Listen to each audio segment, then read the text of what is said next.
Good evening, and thank you for joining us for this work session of January 13th, 2026. If we could all rise for the Pledge of Allegiance. I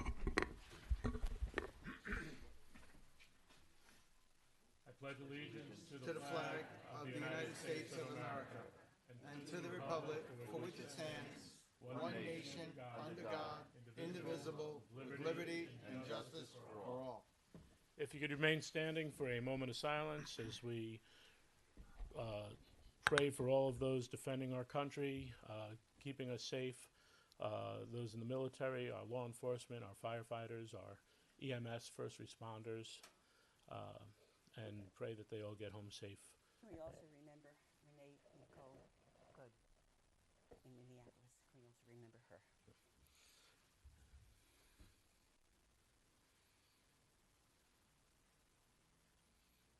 Thank you. Okay, before we jump into the meeting itself, I have a quick proclamation honoring Dr. Martin Luther King Day. Whereas Dr. Martin Luther King Jr. was a visionary leader who dedicated his life to advancing the cause of civil rights through nonviolent action, courage, and an unwavering commitment to justice, equality, and human dignity. And whereas Dr. King's leadership helped dismantle legalized segregation and discrimination and inspire transformative social change throughout the world. And whereas Dr. King's teachings emphasize service, unity, compassion, and the belief that all people are created equal, and whereas Dr. King called upon all individuals and communities to stand up against injustice and hatred in all forms, and urged each generation to continue the work of building a more just and inclusive society, and whereas Dr. King reminded us that injustice anywhere is a threat to justice everywhere, and whereas the observance of Dr. Martin Luther King Day provided an opportunity to reflect on his enduring legacy and to recommit ourselves to the values of equality, service, and respect for all people. Now, therefore, I, Edward Lachterman, Supervisor, along with the Town Board of the Town of Yorktown, do hereby proclaim January 19th, 2026 as Dr. Martin Luther King Jr. Day in the Town of Yorktown, and encourage all residents to honor his legacy through acts of service, community engagement, and renewed commitment to justice and equality. I do have a proclamation up there. There you are. That if you want to come grab that, Sarah. Sarah is going to be hosting a Martin Luther King Day celebration at Grace Lutheran Church. What was the time on that, Sarah? Between 1 and 9 on Monday. 1 and 9 p.m. on the 19th. Thank you, Sarah. Okay. To start off, we had a town building solar RFQ. Leo Wegman was running that for us through the Sustainable Westchester. Leo, if you could come up and give us where we're at. Good evening, Supervisor Lachterman and Town Board. So we received the New York State electric gas bills for quite a number of accounts from for the period ending May 2025 to use that as a baseline for judging how much electricity these accounts use to figure out how much solar would be needed to offset that electricity use. That totaled about 1,000 pages of PDF information for those 16 accounts. We do know the town has probably about 40 total accounts with New York State Electric and Gas, and we judge these to be the larger accounts. So we did a deeper dive on about 8 or 9 of those accounts that we did get. And the bottom line is, relative to the cost and the effect of putting solar on the roof, for example, of the highway garage or the roof of the community and cultural center, that the paybacks there are quite long, on the order of 65 or 70 years at this moment in time. And the reason for that is that the portion of the electric bills that are the kilowatt hours of continuous energy use for most of your larger buildings like the cultural center and the highway garage are only 20% of the dollars that you're paying for those electric bills. 80% of the dollars that you're paying for those electric bills are due to instantaneous demand of the kilowatt for turning everything on all at once or at any given 15-minute period throughout the month. And so the utility has to be prepared to provide you with all that power when all the AC turns on all at once or all the arc welds turn on all at once. And that, from doing a deeper dive, is where 80% of your dollars on most of those accounts are going. So the solar is only able to offset the continuous flow of energy through the system, because if the solar is not shining when you're turning everything on, there's no impact on that peak demand. The peak stays high.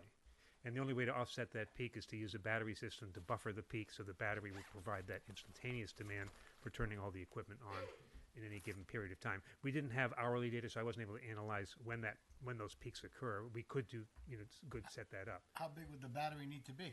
Pretty enormous. No, not necessarily. It could be a 50 kilowatt hour battery, because you're just shaving a peak from 25 below to 10. So it doesn't have to be it's not a shipping container size battery. It could be smaller. And we don't know the exact size that would be required, but for suffice it to say that the buildings that we were looking at for housing solar have 80% of their dollars for utility, for electricity, going toward that peak demand, and only 20% for the continuous flow through of kilowatt hours. So that means, and you're spending, the other piece of it is you are a NYSEG customer for most of your accounts, or all the accounts that we saw, and your kilowatt hour charge there is 2 cents a kilowatt hour. Very low. But conversely, what you're paying for instantaneous spikes in any consecutive 15-minute period throughout the month is quite high. It's $25 or more per peak, per kilowatt. And if you have 25 kilowatts and you exceed times $25 is $625 for that month alone for that one spike. So Oh, I'm sorry. Leo, is there a system that we could do that could manually control this through the overnight hours, that it could sort of, and I see an electrician in the back nodding his head with Bill. So is there any type of computerized systems we could try to hook up to? yeah, so the first thing to do would be to get better data about your historical usage up to this point, and that would be to get the interval data, what the utilities call interval data, which means every 15 minutes of charges for kilowatt hours and for kilowatt, which is a data file that the utility should have or should be able to make available.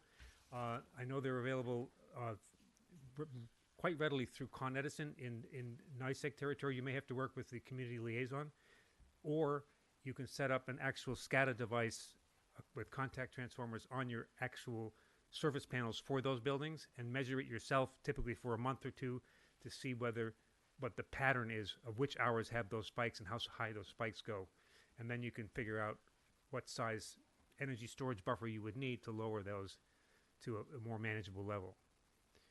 And I'd be happy to have the electrician inform you of more details on that. Well, he just happens to be an electrician, but he's not our town electrician. Okay, but so the use of measuring your own device, either the utility has the data and they can share it with you. If they don't have the data, it's a very simple matter to use a contact transformer device to read your actual ongoing usage. You might do it I typically recommend doing it for at least 2 months. These two buildings, I think, from looking at the monthly usage pattern, have a sort of year-round season. They're not seasonal buildings. They don't just turn on in the summer and turn off in the winter. They sort of run all year. So these buildings, if we got 2 or 3 months worth of data, we would know by April the size of the opportunity for lowering the 80% of your bill that is the big piece of it for the instantaneous demand.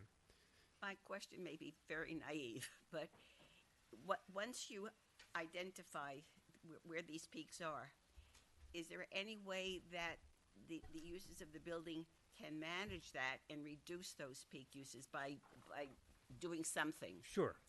If they know what if they know what they have to change some of their operating patterns, which won't affect their productivity, then they could save. So the first thing we recommend is, if there can be behavioral changes, to make the behavioral changes first.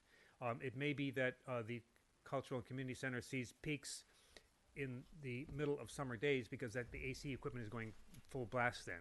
So the solution there would be to pre-chill the building before 8 o'clock in the morning, and then you don't have to run the air conditioning as hard at noon. So that's one option that many buildings with air conditioning loads take, for example. And there can be other ways to manage the timing of your loads so that you are leveling out that curve. And a simple example is that we were working in a factory in Yonkers where we noticed a huge spike at 10:30 in the morning and at 2:30 in the afternoon. And what we realized by being in the factory was that at 10:30 in the morning, the coffee truck showed up, and everybody decoupled their air compressors and sprayed themselves off of all their dust and replugged their air compressor hose back in. And as soon as they did that and went out to the coffee truck, all the air compressors in the building went full blast because now the tanks were all empty. And that exactly coincided every day with that 10:30 coffee truck. So the behavioral change was, well, you're not supposed to spray yourself off with your air compressor hose. You know. And are the rates lower at certain hours? So the KWH rates kind of vary a lot, but they're varying off only a 2-cent basis. The KW rates are lower if you have lower volume. But above a certain threshold, it's $25 a KW for that month. The next month, it might be $36 a KW. So they do vary seasonally, and the bottom line is understanding your own building's actual pattern of use, and we can generalize from that. If we have 3 months of use and the building is occupied for 12 months, we can sort of extrapolate what that would look like. We wouldn't need a full 12 months of monitoring, but so there are ways to model that to help you understand where your dollars are going and whether you can sort of keep more dollars home by modifying behavior, and then perhaps on top of that making an equipment adjustment of adding a storage component or other demand management. And I don't know how practical that is. I mean, I worked in an auto body shop when I was a kid, and that's how you got the dust off of you and all the I understand. all the I understand. junk will, for lack of another 4-letter word. Yeah, I hear you. That's how you got it off you. That's how you cleaned yourself up. Yep. It was more a matter of cleanliness so you could eat. Right. So I don't know how practical or pragmatic that I'm just solution saying, may when be. we reported may this- or may not be, but When we reported this to the factory supervisor, it's he interesting. said, "Yeah." The general manager's like, "Oh, okay, I get it." So that every lunch break's costing me $1,000, right, on demand Yes, charges. I So guess. it seems to me that with your expertise and having you initially look at doing an RFP for rooftop solar, what you have found out and discovered by analyzing our bills is, one, the payback period for rooftop solar may not make sense. Well, it's long at the moment for these other reasons. For, Yeah. for these other reasons. Two, that we should definitely contact NYSEG and get the interval study information, and if they can't provide it, then we could do that. And then once we get the interval study, then we can look at the usage, and it may not be appropriate, as you said in your example, but it might be appropriate, the It was behavioral change. that was a hygiene issue more than anything. We for don't know mechanics. until we know where the peaks are. I don't think the Right. community It's center like would you wouldn't have. go in for surgery without having a thorough checkup first. So let's get the checkup we done. do and that, set the and baseline. then talk to us about the other thing that you discovered by going through the bills about the So- community solar. Yeah, so for the 16 accounts for which we did have the PDF 12 months worth of history, we examined each bill for the KWH that flowed through the bill, the energy, and then the power instantaneous demand and that volume, and then also any other line on the bill that was there. And there is now on 13 of those accounts a community distributed generation fee and credit, which amount to roughly an 8 to 10% savings on 13 of those accounts. So the town did sign up for community solar. Yeah, I remember we did that. All those, so congratulations. All those accounts happen to be NYSEG accounts.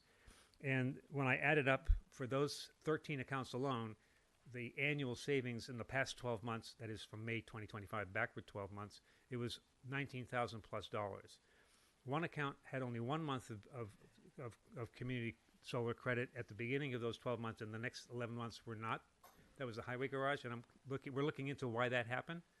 Not sure, but you may. So if the highway garage were in there, it would be over $21,000 of savings. It would have been.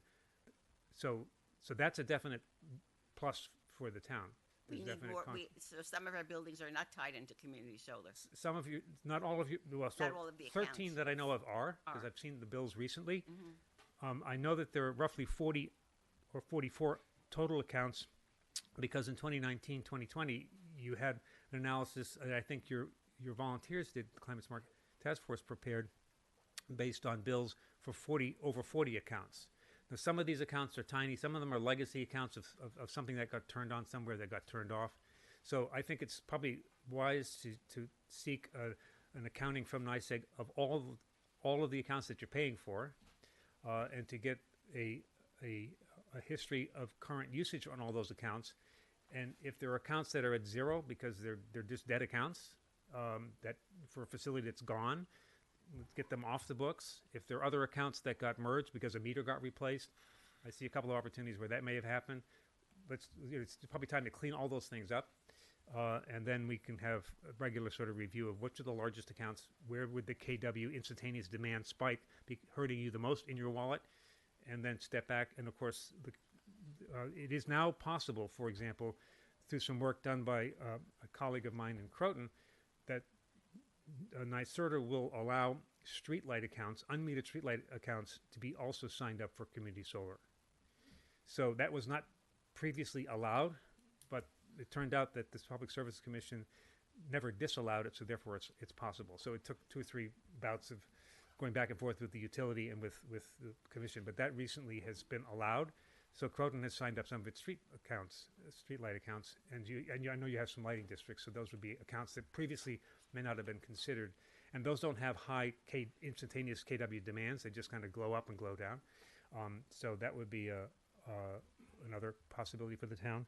We currently have capacity to sign up new That was my accounts next question. in NYSEG territory. And we have, I just asked my colleague who runs that enrollment program at Sustainable Westchester to look at where we have capacity that we could offer the town, for example, to bring the highway garage back on, or other accounts. And so I'll have that answer later in the week or early next week for you. There is no excess capacity available for any Con Edison accounts. I didn't see any accounts the town had that were in Con Edison territory, but it strikes me you may have facilities the town owns and operates in Con Edison that should be looked at as well. Yeah, the water department, I believe the library is Con Edison. The library? Yep. Okay. I didn't see an account for I didn't see No. any. I don't have. Probably not, because I think we pick specific town buildings to look at. Yep. Yep. So to that extent, there may be an opportunity in the Con Edison territory as well. But as I said, we don't But currently. there's no capacity there currently. All the community solar projects in Con Edison are fully subscribed at this moment. The only activity is if somebody moves out of the territory, then you can fill one account with another account. But I don't have buckets of accounts to offer. Yeah, and you have to be able to get that one account, amongst everybody else who wants to get that one account.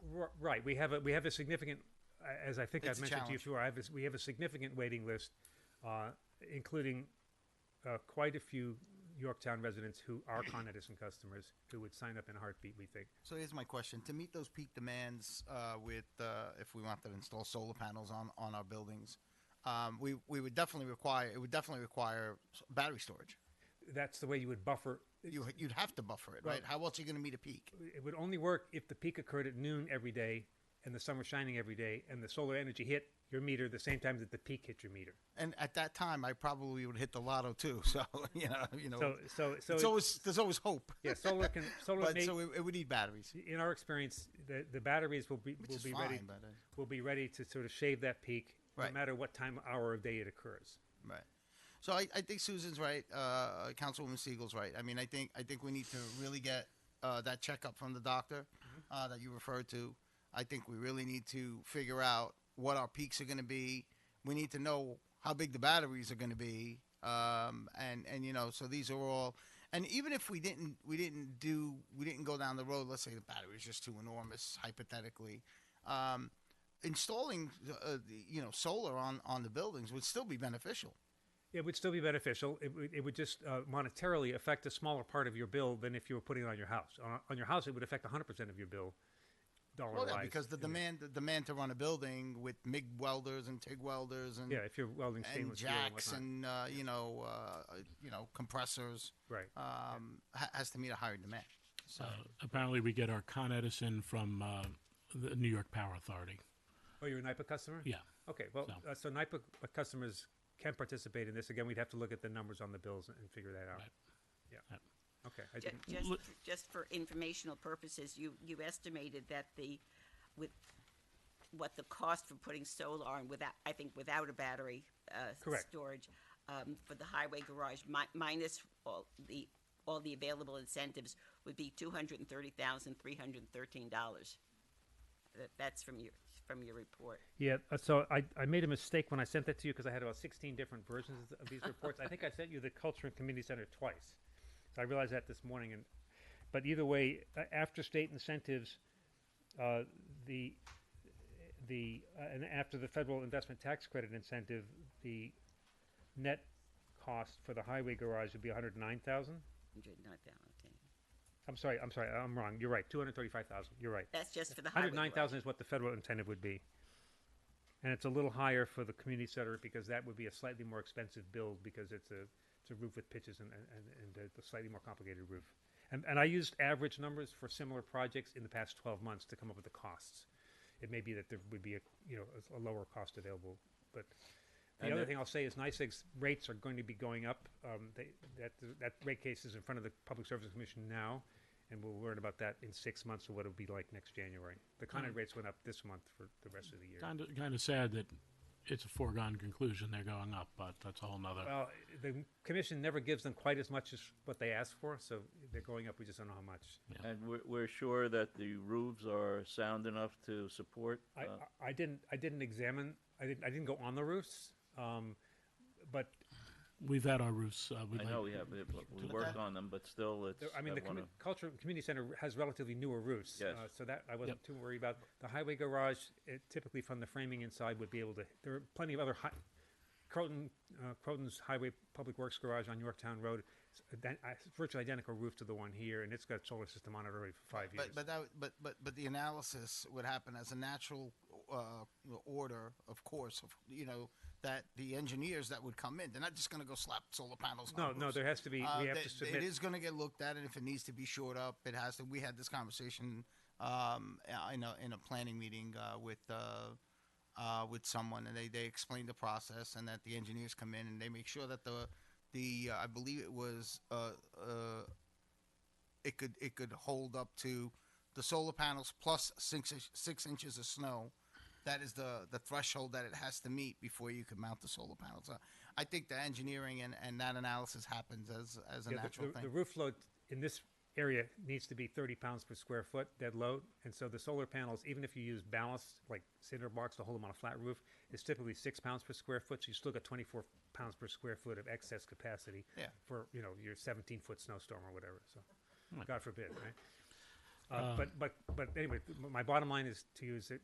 The community solar has been a good, wise investment by the town in terms of guaranteed savings, and would be for residents as well. Thank you, and Leo. we're happy to follow up with you on. I will follow up with the NYSEG community liaison person who may be helpful to steering us to the person who may be able to tell you whether Give us the NYSEG data. can give you an Excel worksheet that has the data on it for each account, That'd be great. or whether that can't happen. Now, New York Power Authority, we regularly get a worksheet from them, and I can send a letter where you authorize them to send that information to me for all the accounts the town pays for, and they send me a big macro, and we take it apart and make it explanatory in English. Perfect. Leo, Yeah. thank you for your You're quite excellent welcome. work. It's Thank you, Leo. very My helpful, pleasure, and yeah. it gives us, we know now what But, our I mean- homework will be. Yep, great. Thank Thank you. you. I think it's a win-win. You put solar panels up on the town buildings. It's gonna save energy. It's gonna save money, and it's gonna help the grid. Even a little bit, but it's a little means a lot. Yep, So, great. Well, all right, thank you. Thank you. Thank you Thanks, for your Leo. time. Thank you. All right. Next up, Bob DeAngelis, who has a presentation on rooftop residential solar. So anyone interested in solar, this is a great presentation. I went through it earlier. Thank you, Bob. And I will just say, if there is anyone interested, we do have openings on many of our town boards, so you can apply through my office. Next week, we will be doing interviews before the meeting for our planning board. We have an opening there, and Ed Conservation Board and tha- Conservation tha- Board thank and you, sir. Housing Board that I know there's of. if I could finish, that would be appreciated. We're getting there. And then in the coming weeks, I think we have someone coming in for Veterans Advisory. We have someone for we need someone for conservation, tree commission. So a lot of if we have any nature lovers here, there are a lot of great things there between conservation, lakefront revitalization, and of course we also have our Climate Smart Community Task Force. I think we have an opening there still, correct, Sarah? I believe Yeah. also housing board. And Housing Board, yes. It's very rewarding to serve on these committees, and we're going to pay you guys top dollar. We will double what everyone else on the boards are making for any new members. It's good. Very generous. Yes. All right, Bob, thank you. First of all, Supervisor Lachman and Board, thank you for having me tonight. I do appreciate it, and I hope you find all this very educational and interesting. I'm also available anytime anyone in the audience or someone would like to ask a question. I am a volunteer. I am happy to help anybody do the right thing environmentally. So what I wanted to talk about tonight, we all know we've lost the 30% tax refund. And, you know, what do the economics look like now? And what's the deal? What's the deal with rooftop solar? Does it pay? So we can go to the next chart, please.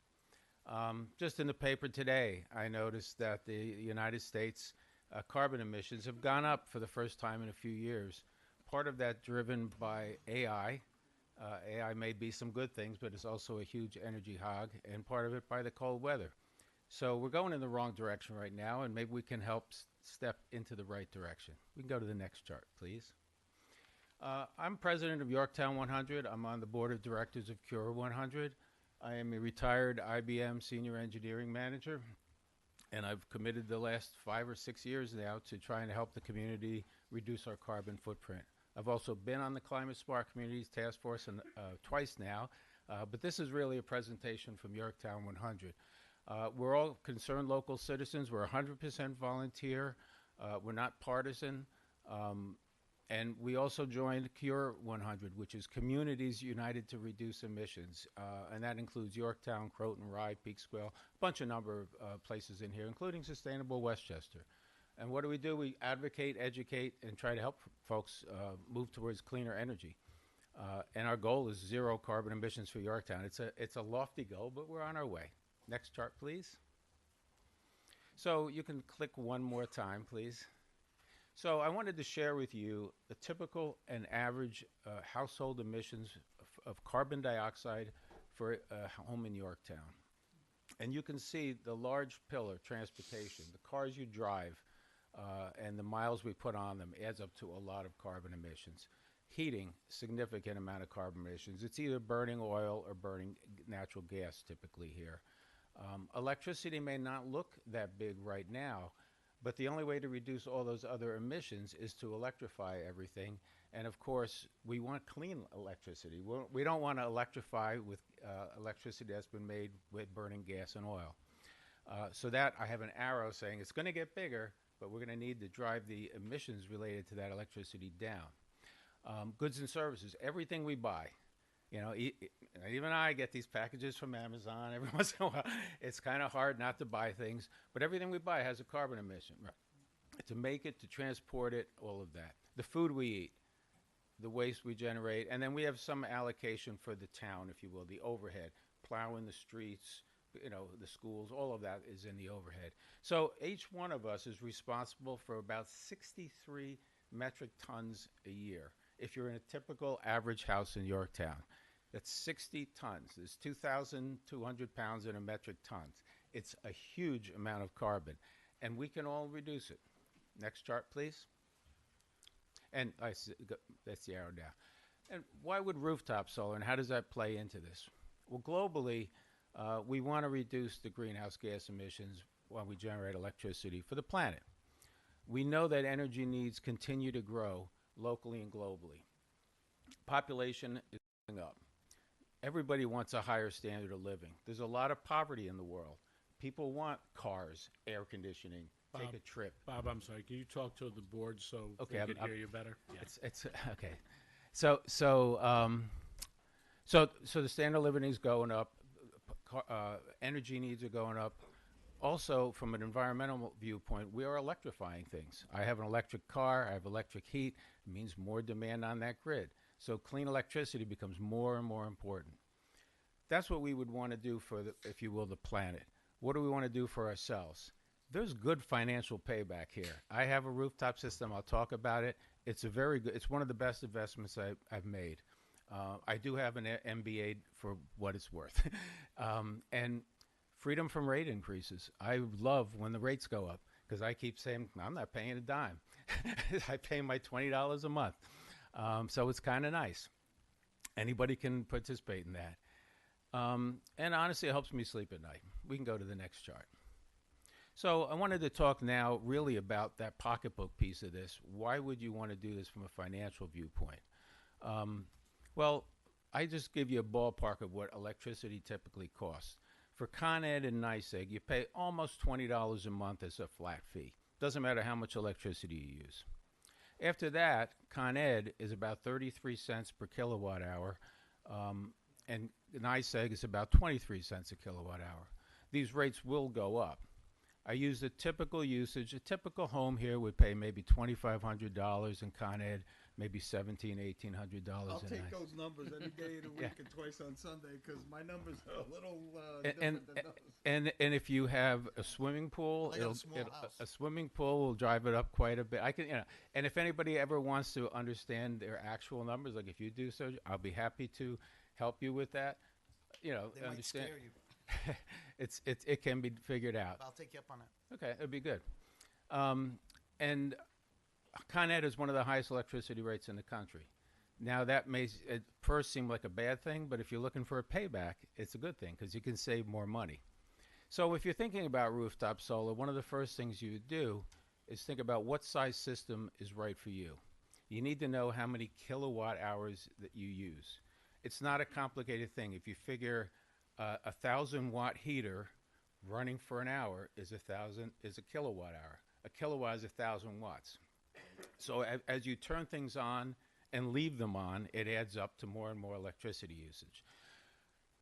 You need to figure out how much you actually use and think about what percentage of that usage you want to be able to cover. In my case, I'll talk about that. I decided to cover more than I use because I knew I was going to electrify more. Think about how big your roof is. You can only do so much, right?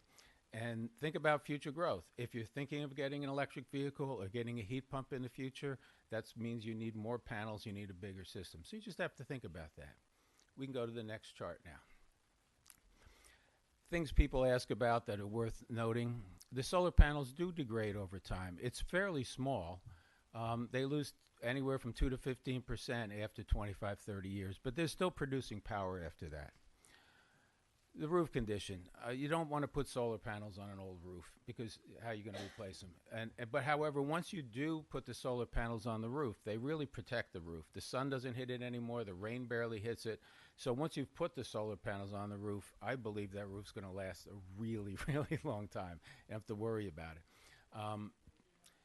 And you need to have good solar exposure. If you have a shady roof, you have a lot of trees, it's probably not going to work out well. If your house is facing north, and that's the only roof that's good, that's probably not going to work out too well. You want a south-facing roof. And, you think about warranties. Typically, the panels are warranted for 25 years, and the inverter systems for 10 to 25 years. People ask about roof leaks. I only know of one guy that ever had a roof leak, and I know a lot of people with solar. And for some reason, he had these people put the system on a really old, if you will, crappy roof. And it leaked. And the guys came, took everything down. He had the new roof put on, and they didn't even charge him. But anyway, it's not really a typical problem. We can go to the next chart. I want to talk a little bit about my own experience. That's actually a picture of my house up in the top corner. I'm right here on Revere Drive. All of the panels are facing southwest. It's hard to tell with the picture, but I thought it might be interesting to you. But they're all in the back of the house. It's the darker section. There's 32 panels. In the end of 2020, it cost me about $12,700 after all the incentives and rebates. It covers about half my roof. I was in charge of designing construction for IBM for quite a few things, so I'm kind of familiar with bidding and getting pricing. So I found vendors, I obtained quotes, I finalized the size. They don't all give you the same estimate. So some would tell me that, oh, you're going to need, for example, 20 panels and that'll cover you. Other people say, oh, you need 28 panels. Some people say you need 18 panels. So you sort of have to realize they may not use the exact same algorithms when they're calculating how much electricity you're going to get. But when it comes down to it, you're buying hardware, you're buying panels. If you're buying 400-watt panels and you buy 10 of them, that's a 4,000-watt system. It's very simple. That's all you really have to know. And then if you can bid that same size system. Okay, I wanted 32 panels. I told all the vendors, give me the price for those 32 panels, and now I can compare you apples to oranges. So anyway, be aware of that. Back then, You had 32 400-watt panels. I have 32 320-watt panels. 320 watt. Back then, they were 320 watts a panel was typical. I could have gotten bigger ones, but it was more money. So today, I honestly, you can get a 440s for, that's the kind of standard. So they've gotten more efficient significantly in 5 years. I paid less than $3 per installed watt. That's how you price it prior to rebates. You can get that today for like $290 to $360. Now, I did get my 30% tax credit, but I also can tell you I have a little cottage down in Cape May, and I just had solar installed on that roof this year. I paid $2.30 a watt installed. So if you are willing to be careful and not overpay for your system, of course, you'll get a better payback. So I'm sorry, you said you paid $2.30 per watt installed. How many watts? I got 4,000 watts, as I recall. Yeah, 10 panels, 4,400. Cost me like, anyway. So you can still get a good price on them. I was in the beginning saving $2,000 a year the first couple of years. I'm now saving over $5,000 a year because I added a heat pump, and so I'm not paying. I pay very little for natural gas now. My natural gas only runs when it's very cold. I have 2 EVs, so I don't pay for gasoline either. And you'll see Con Ed actually pays me about $700 a year to charge my car. So my savings are somewhere around $5,000 a year. Now, for me, I just think it's an interesting story.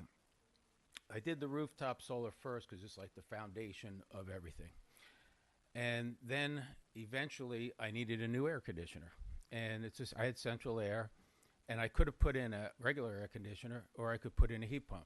The heat pump was $2,000 more, but I got $2,000 back from the government. So it cost me $0 to put in a new air conditioner, which now acts as a heat pump. So that's it was really essentially free. I also look at my 2 cars as, yes, they're EVs. I didn't go out and buy an EV because I wanted an EV.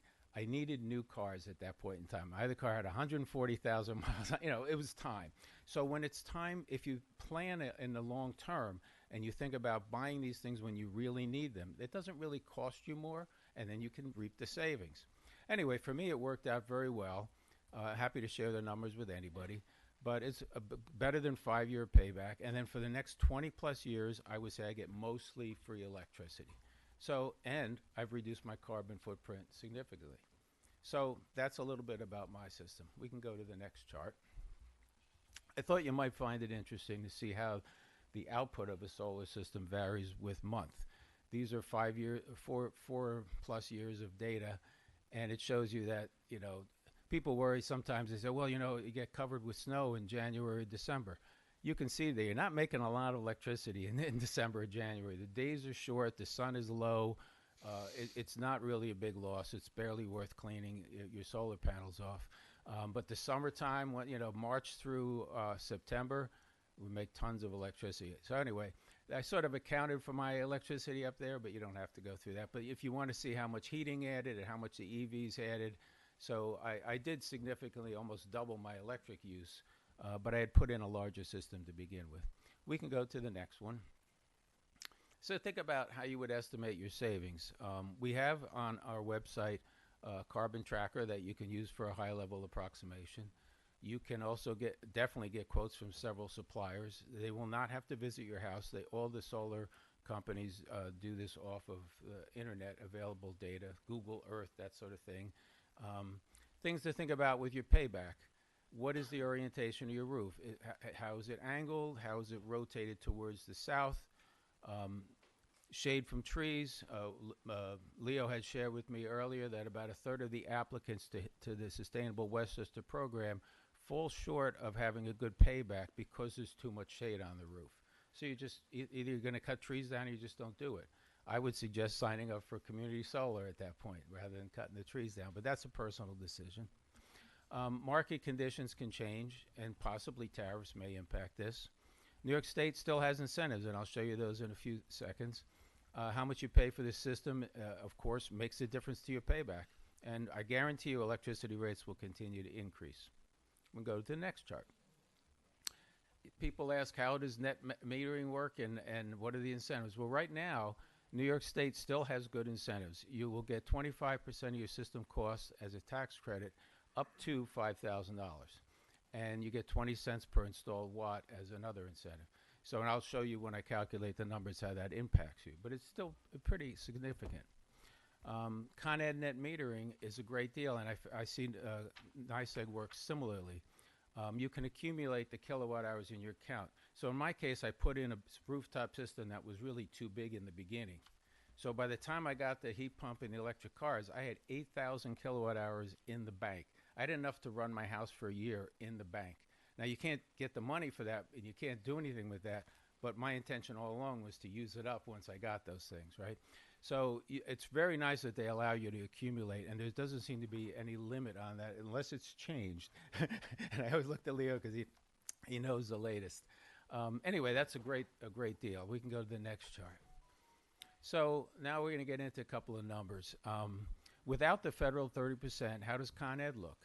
Well, I used the 33 cents a kilowatt hour I talked to you about. I used an installation cost of $2.90 a watt, which I believe you can get. It's at the lower range of what I know Sustainable Westchester I see, but I could just tell you I just spent $2.30 on one, so you can get $2.90, and you can probably get better if you really try and negotiate. And I went through a couple scenarios. A house with a heat pump and an EV, which uses a lot of electricity. I have 16,000. I put a small user down at 5,000 and a medium house at 10,000 kilowatt hours. But if someone would like me to calculate something else, I'd be happy to. And this just shows you at the end of the story, when you've got all your numbers accounted for, you get about a 5.5-year payback. That's just purely on the electricity. But I can't put it, wouldn't be right for me to include this in the payback. But you might also be saving on vehicle fuel, and in this case, this is more or less my numbers, and I've looked at averages. You could save $1,800 a year on gasoline if you have an EV. You could save, I get the $700 a year from Con Ed for charging my car at night, and a typical house would save about $4,000 a year on fuel oil. So you could save another $6,500. If you go back to the numbers I have there, the savings starting out are probably closer to between $1,600 and $5,200. So let's say there's another $5,000, $6,000 you could save. That changes the payback significantly. Is that really from the electric car, or is it from the solar system, or is it from the heat pump? You have to decide how you want to account for that. But when you look at the big picture, you can get, in my mind, well under a 5-year payback because of all these other savings that roll into it. It's a good deal. I mean, I think it's a very good deal. We can go to any. I can pause if any questions at this point, or okay. We can go to the next chart. I did the same thing with NYSEG. Now, the thing with NYSEG is you're paying so much less for the electricity right now, so you're not going to get as good a payback. I did the same scenarios. They also don't have as generous a vehicle charging program, but you're still going to save you $4,000 on fuel oil if you end up, switching to a heat pump. So the paybacks here are closer to, 8 to 9 years. It's a personal decision. Again, it's 8 to 9 years purely on electricity, but if you include those other things, it's probably half that. Just something to consider in your personal finances and how you want to account for things. We can go to the next chart. So what would you do? I always recommend everybody start with a home energy audit. Before you start putting heat pumps or solar or investing anything, reduce your energy consumption as much as you can. No point buying more hardware than you need. And it's just basically good for the planet. And it's free through NYSERDA still has, I believe, free energy audits. Is my expert there. So you gather your electric usage data after you've gotten the home energy audit. Think about potential growth. Like I said, what might you want in the future? You can get references for solar installers. I've provided people with people that I know have done good jobs for people I know. Or you could use residential solarize through Sustainable Westchester. And I'll talk about that more in a minute. You would review your bids, and you look at the price per installed watt. Don't go by, well, I'll give you a system that'll give you 16,000 kilowatt hours a year. I don't want kilowatt. Just how many dollars per watt are you paying? And think about where you want the panels to be located. In my case, I did tweak them a little bit because I want to be able to paint one of the walls on the upper part of my house. And if the panels are too close to the wall, you can't walk on the roof, So you want to think about things like that, make it practical so that people can do the maintenance they need to do. And then pick an installer and get going. Now let me talk we can go to the next chart. We can now spend a little bit about residential solarized program, which is a newer program Sustainable Westchester office. First thing that you would get is a solar feasibility study, and I've seen one of these that they've done because actually one of the people in the audience has looked at this quite a bit, and I worked with her on it. They'll give you a potential solar layout for the property. They'll estimate the economic impact. They'll size the system. They give you estimated production. They'll take into account the economic incentives. They'll give you up to 3 pre-qualified installers, and they'll give you support through the whole process. So if you're not me and you don't feel comfortable negotiating and running projects and all that, they'll do it for you. And they do it very efficiently and essentially at no cost to you. So it's a very good program. All you have, I'll pause for a minute. Is there anything you want to add, Leo? Yeah, people could just visit the sustainablewestchester.org website and go to residential solarize and just leave us a name and contact info. Bob, you're going to need to repeat that. Repeat that. Yeah, so just go to the Sustainable Westchester website, and you will see that there is a residential solarized program, and you can just fill in a form there, and you will get contacted by folks there. We can go to the next chart. What other options do you have? Well, if you decide solar panels are just not right for you, for any of the reasons we talked about, you can still sign up, at least in NYSEG, for community solar. That's also on the Sustainable Westchester site. You can think about financing options. I know people that have financed their solar systems. Actually, one of my friends did it. There was a 0% loan available at the time. There are different financing options. You can look at that. You can think about a green energy services company. They call them ESCO. So when you go onto the Con Ed website, for example, you can buy your electricity from Con Ed, or you can choose to buy it from some other company. The only thing I would tell you is a lot of the companies start out with low rates, introductory rates, and by the time a few years go by, they're double or more than the original rate. So if you're going to sign up with what a clean ESCO, one of these companies say, oh, we have all clean energy, just watch out for the rate increases. It's in red. You could do a power purchase agreement where you don't own the panels, or you could consider a lease agreement, but I put them way at the bottom of the page because I would rather not recommend those. We can go to the next chart. Other programs you should think about, join Grid Rewards. I'm in it. They give you money. I like that. When there are peak periods, the reason that Grid Rewards exist is because during peak energy periods, when there's a huge amount of demand, the utility companies have to put on peaker plants, additional generating capacity, and it costs them a fortune. So they want you to shut off your energy when you can. So you can join this Grid Rewards. You get emails and texts and things saying, hey, we're having a situation now. We'd like you to reduce your energy usage. And then people will, you just turn your thermostat up a little bit and it's fine. So, and you get paid. They can track how much you use. Some people make, I've got $40, some people get $100, some people get more. So it's one thing you can consider. And also, if you have an electric vehicle, absolutely, in Con Ed, you join Smart Charge New York. Like I said, Yeah, I'm a member there. I'm constantly getting. it's great, right? Yeah, they really send you money. It's constant, yeah. and it's in Venmo. It's not like it's not a credit on your account. It's like cash money. So I'm getting like $700 this year, and I think it's wonderful. And it's just to incent us to charge at night, which is the best thing for the grid, and we're all happy about it, right? But if you aren't not aware, I wanted to point it out. In NYSEG, they have a program called Optimize EV. Same thing. It's not quite as rich as Con Ed's, but it's still a good program. I think I have a last chart, maybe. One more chart. So in summary, there is clearly a growing need for clean energy for so many reasons. If we're going to put solar on, I believe we all would agree rooftops are the preferred location. The financial picture is good, best in the Con Ed area. You can get a payback anywhere from 5 to 10 years, but honestly, I do believe you can get it under 5 if you want to account for it that way. And then you still got to get almost free electricity for the next 20 years. And the reason I keep saying almost free, you got to pay that $20 a month. There's a small charge, so it's not free, but it's pretty close. And then those additional savings really add up, heating and driving. And then don't forget that if you're going to compare systems, you want to look at dollars per watt. Are there any questions? I think you did a great job on this, Bob. And can my office share your email information if anyone Yes, would yes. like And you it? can go to the Yorktown 100 website. There's a contact us form. I'd be happy to answer anything there. Tremendous presentation. Thank you. Thank you. Hey, can And this what- presentation be put on the town's website? Yeah. Yeah.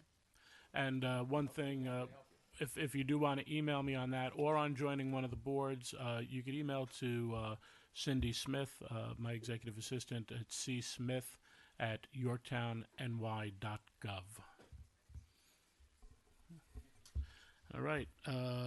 We have our Veterans Advisory Committee. Major Sheridan, I think you were coming along with Carl.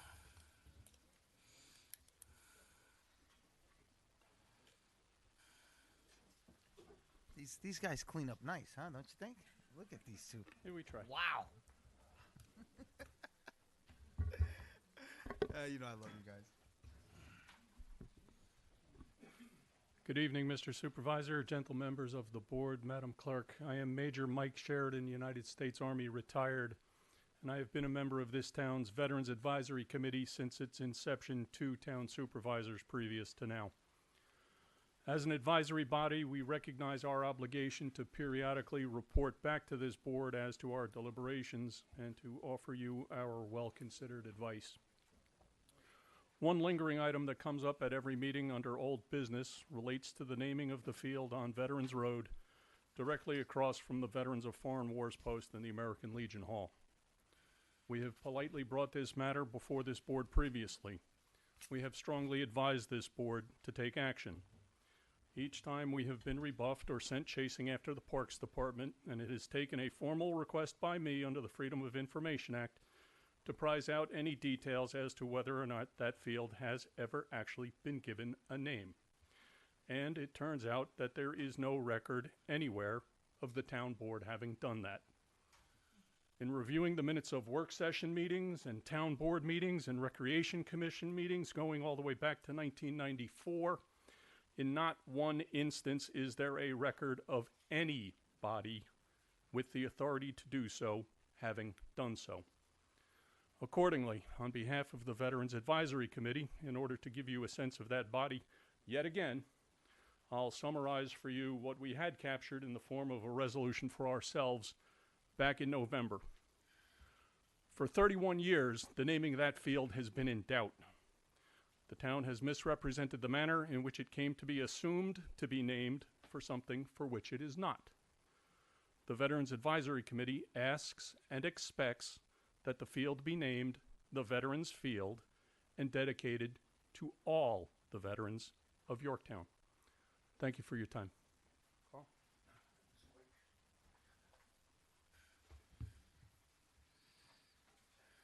Evening Supervisor, Town Board, Town Clerk. Carl Diliberto. Along with Mike, we've been the original members of the Veterans Advisory Committee. I'm here to present some findings on the field in discussion tonight.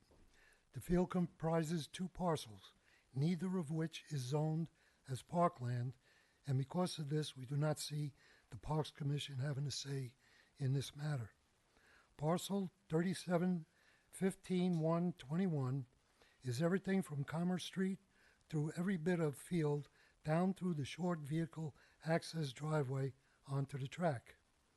This includes the ACCC stage and memorial gazebo.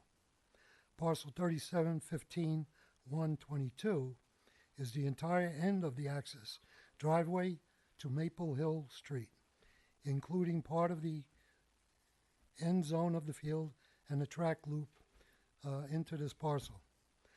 On June 15, 94, when it was first proposed, the name of the field, to name that field, the board said they would make a decision within 1 week. 31 years later, we are still waiting for that decision to be made and recorded. In all that time, the only thing named and dedicated there was the Lion Jack DeVito Memorial Gazebo. This was built and dedicated by the Lions to honor the memory of Mr. DeVito for all that he has done for the community. We are not and have no desire to change this. The American Legion Post has an honor flag program that flies the burial flag of veterans at the request of their families at the far end of the field.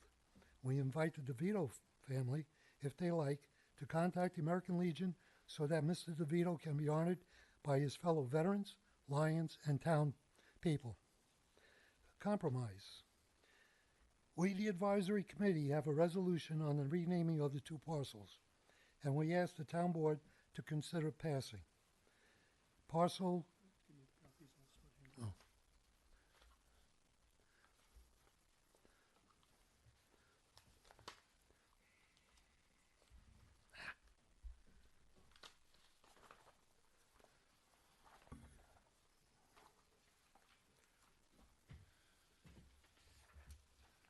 Parcel 3515-122, which is the small one that abuts Maple Hill, to be named and dedicated as the Veterans Memorial Flag Plaza. The portion of the parcel 3715-1, not including the ACCC, the stage, buildings, and their parking lots, and the gazebo, to be named and dedicated as Veterans Field.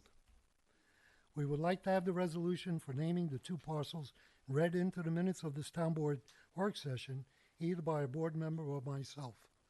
Thank you.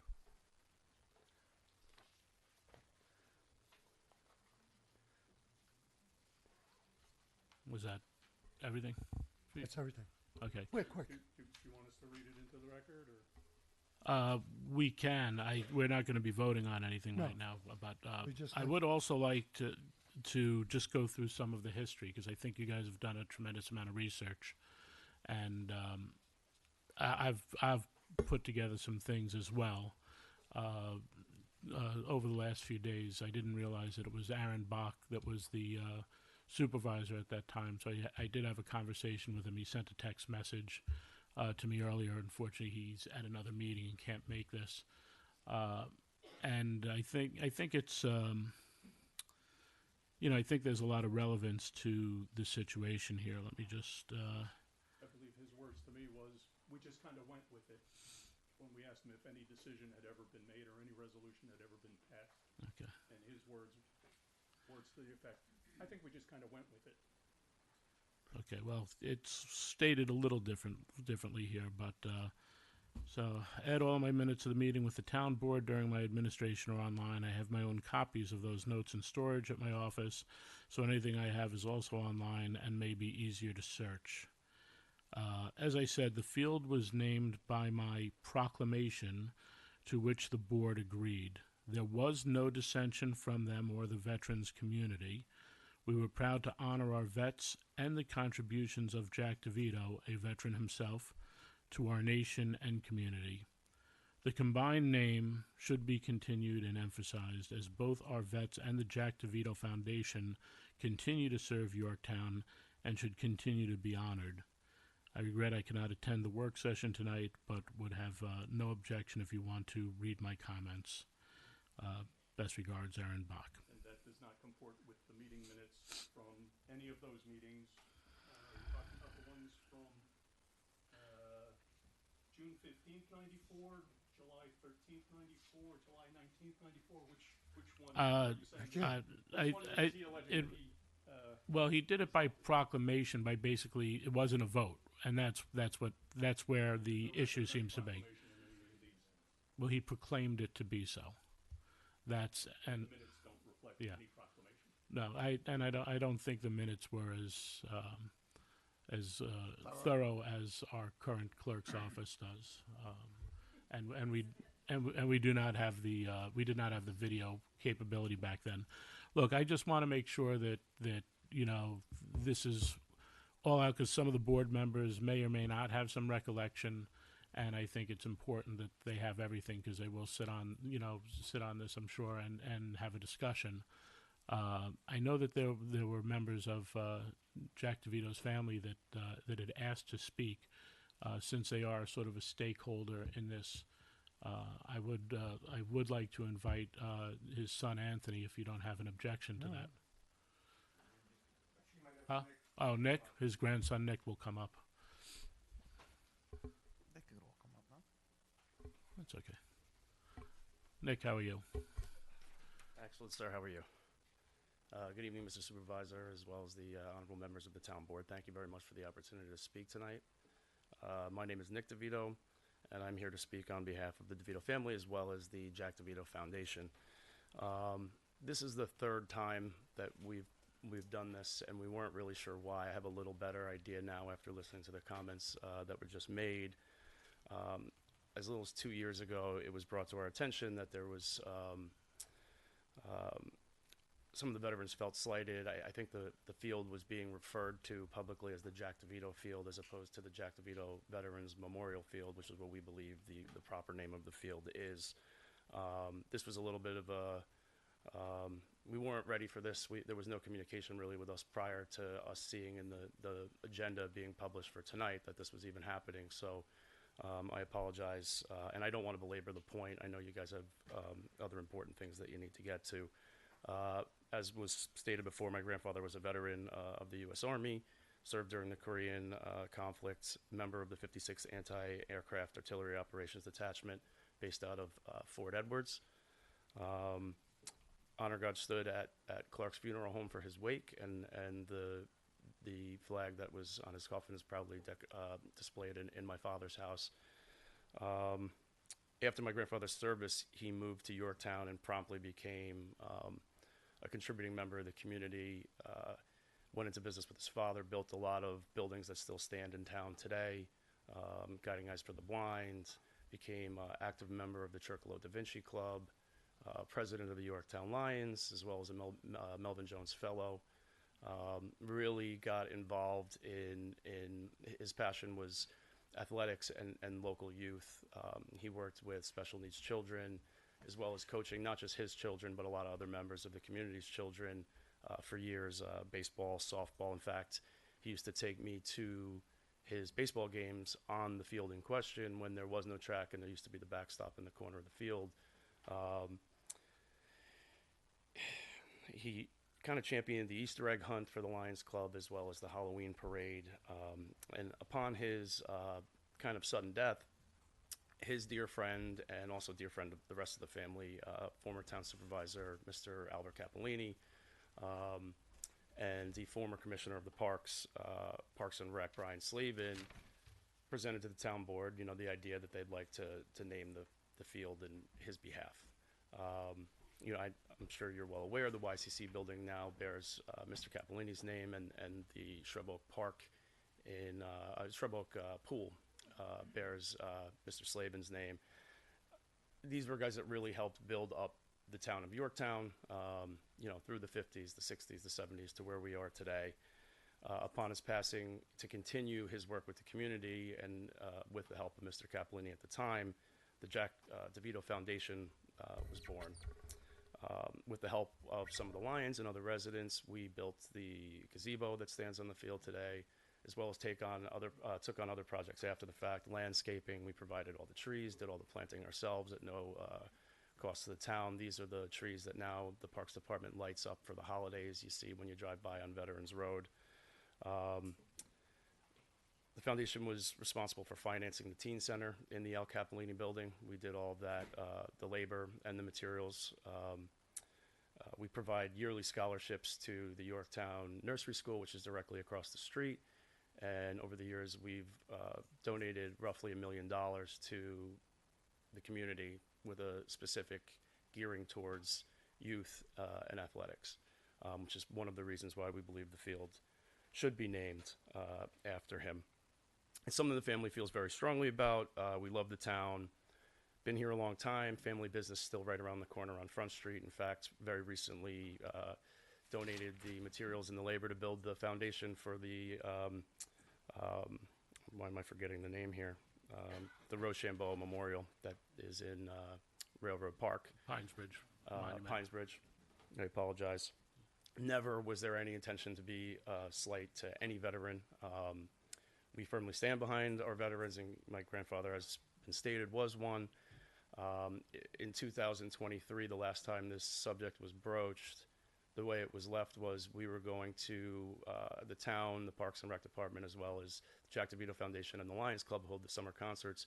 We're going to work diligently to use the proper name of the field and call it the Jack DeVito Veterans Memorial Park, as opposed to the Jack DeVito Field, which isn't the proper name of the field. And we thought kind of that was the end of this. Obviously, we're still here, and there's more to be said. I can't speak to how the procedure was done 30 years ago. I don't know anything about that.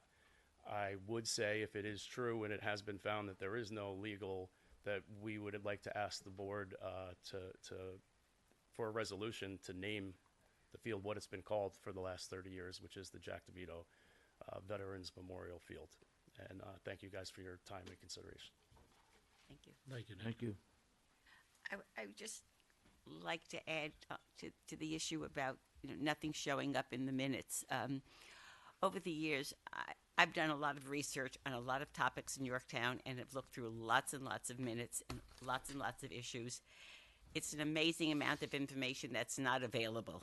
Things just were not done for any number of reasons, okay? So it's not unusual if something was said in 1994 and it doesn't show up in the record. This one issue on the Veterans Field is not the only issue. There are any number of issues that has this. And also there are limits and requirements in the town minutes and under town law, an issue that I have had many times. As you said, certain things were not in the minutes and don't have to be in the minutes. The clerks are prescribed by state law what has to go in the minutes, like all the resolutions that we pass. But maybe other things that were said don't have to be in the minutes, and that's why they're not there.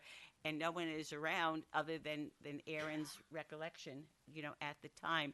But to the point that Nick made, I do remember, I was not on the board at the time, but when the last time the discussion came up, it was very clear that it was the Jack DeVito Veterans Memorial Field, and that we were always reminded to use that full name whenever it came up. So that the veterans have been recognized. I don't remember who was here. We were here pre-COVID. I mean, way back. Jerry Knapp was the commander of the American Legion at the time.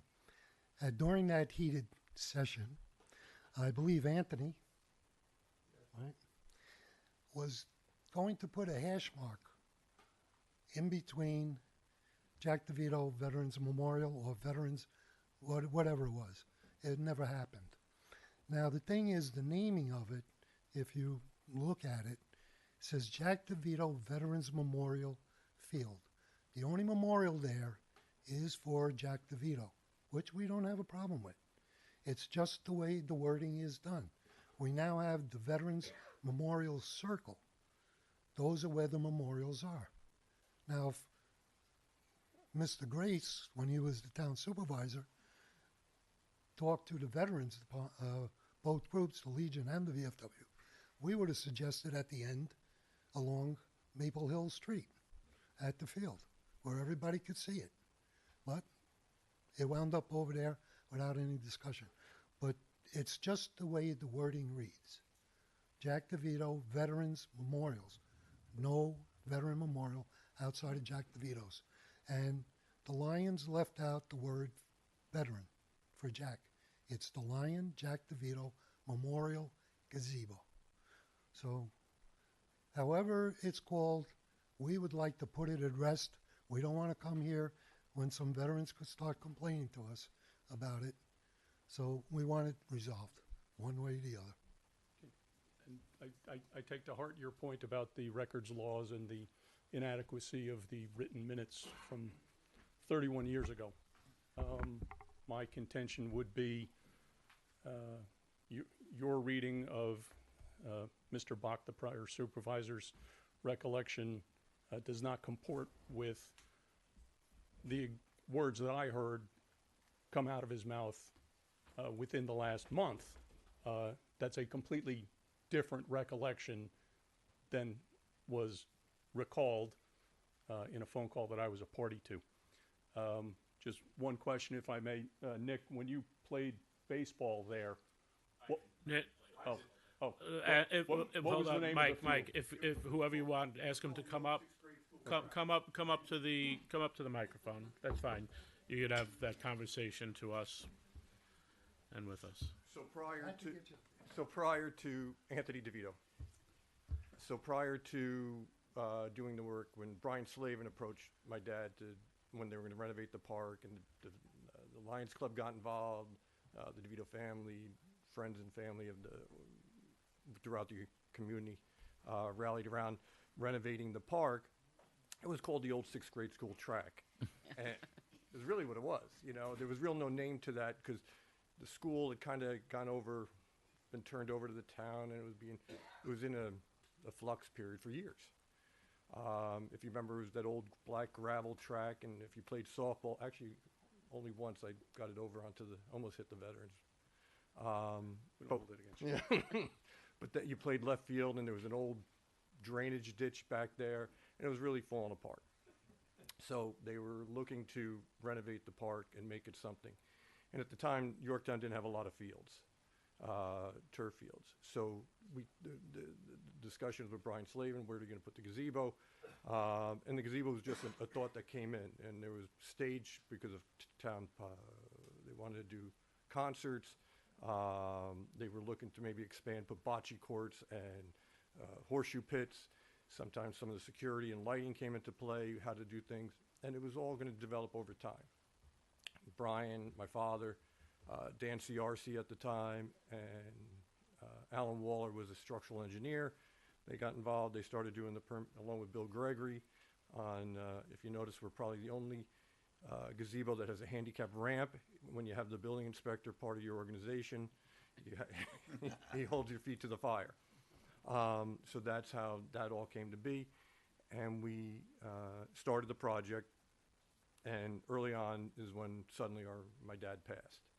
And the community rallied, went forward with the entire project, and the foundation got developed. We wound up putting the sidewalks in on the other side towards Maple Avenue, the railings. The artist that did the Tree of Light, I had to go to his house, bring that there, bolt it to the ground, wait for the sunlight for about 24 hours to make sure we had it in the right position.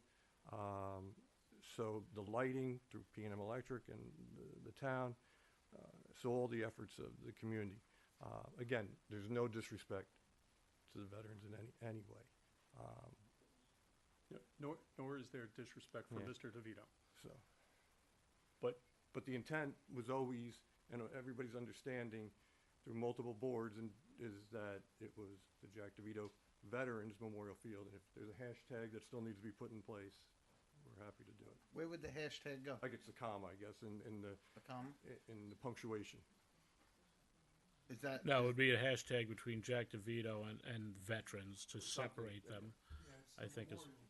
We have a completely different proposal other than that. So when we get to the part about reading in the proclamation, understandably, the paucity of recording every detail of every meeting and a verbal proclamation, as may have been made by Mr. Bach or not, unknown.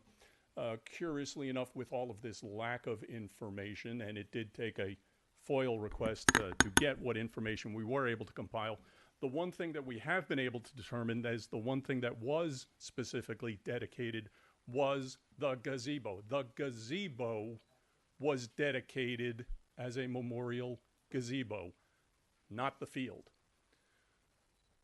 If in fact, since that parcel is still on the books as school exempt, we should revert to the school name of it and start calling it the 6th grade school field. My contention is the board there is no record of any body that has the authority to issue a proclamation to name that field has ever done so. Pursuant to that, we have the resolution that we will ask you to consider, that we gave you each a copy of. Would you care to read it into the record, into the minutes, or shall I? No, I'll take care of it for you. Thank you. This is a resolution to rename the portions of the field and park area behind the Albert A. Cappellini Community and Cultural Center in honor of all veterans. And this is for the record, for discussion without a vote. Whereas the Yorktown Heights Veterans of Foreign Wars Post 8328 and the Yorktown American Legion Post 1009 have formally requested that the town board consider renaming portions of the field and park area located behind the Albert A. Cappellini Community and Cultural Center to honor all veterans of the town of Yorktown. And whereas this prominent public space serves the residents of Yorktown by providing opportunities for recreation, reflection, and community gatherings, and whereas local veterans organizations have expressed strong interest in establishing a permanent, visible, and meaningful tribute recognizing all veterans of the town of Yorktown, and whereas renaming these areas to honor all veterans would serve as an enduring symbol of gratitude and respect, reinforcing the park's role as a place of remembrance, civic pride, and historical reflection, and whereas in 1994 the Yorktown Lions Club generously gifted the residents of the town of Yorktown with the Jack DeVito Memorial Gazebo, and whereas the Veterans of Foreign War Post 8328 and the American Legion Post 1009 have requested that the town board designate and commemorate the field and park area to honor all veterans and community, and whereas these designations will recognize all veterans of the town of Yorktown and honor all who have served in the United States of America with courage, dedication, and selflessness, now therefore be it resolved that the town board of the town of Yorktown hereby approves the renaming and designation of portions on the field and park area located behind the Albert A. Cappellini Community and Cultural Center as follows. The Jack DeVito Memorial Gazebo in recognition of Jack DeVito's contributions to the town of Yorktown. The Veterans Field and Track in recognition of all veterans of the community for their service and contributions to our country, and the Veterans Memorial Flag Plaza Or country and community, you left out some words. Oh, I'm sorry. Contributions to our country and community. And see the Veterans Memorial Flag Plaza in honor of all fallen soldiers and all veterans who have proudly served and continue to serve our country with honor, service, and sacrifice. Be it further resolved that the town board of the town of Yorktown hereby reaffirms its ongoing commitment to supporting veteran service organizations and other groups that provide advocacy and assistance on behalf of America's veterans, and to honor all who have served by preserving their legacy for future generations. That's the resolution that we would ask the board to consider. I'm keeping a copy of it. I will deliver a copy to my son so that 31 years from now, it won't take a FOIL request for him to get the exact text of it. And in 31 years, he'll still be back here fighting this. So can I make a suggestion, Major Sheridan? Sure.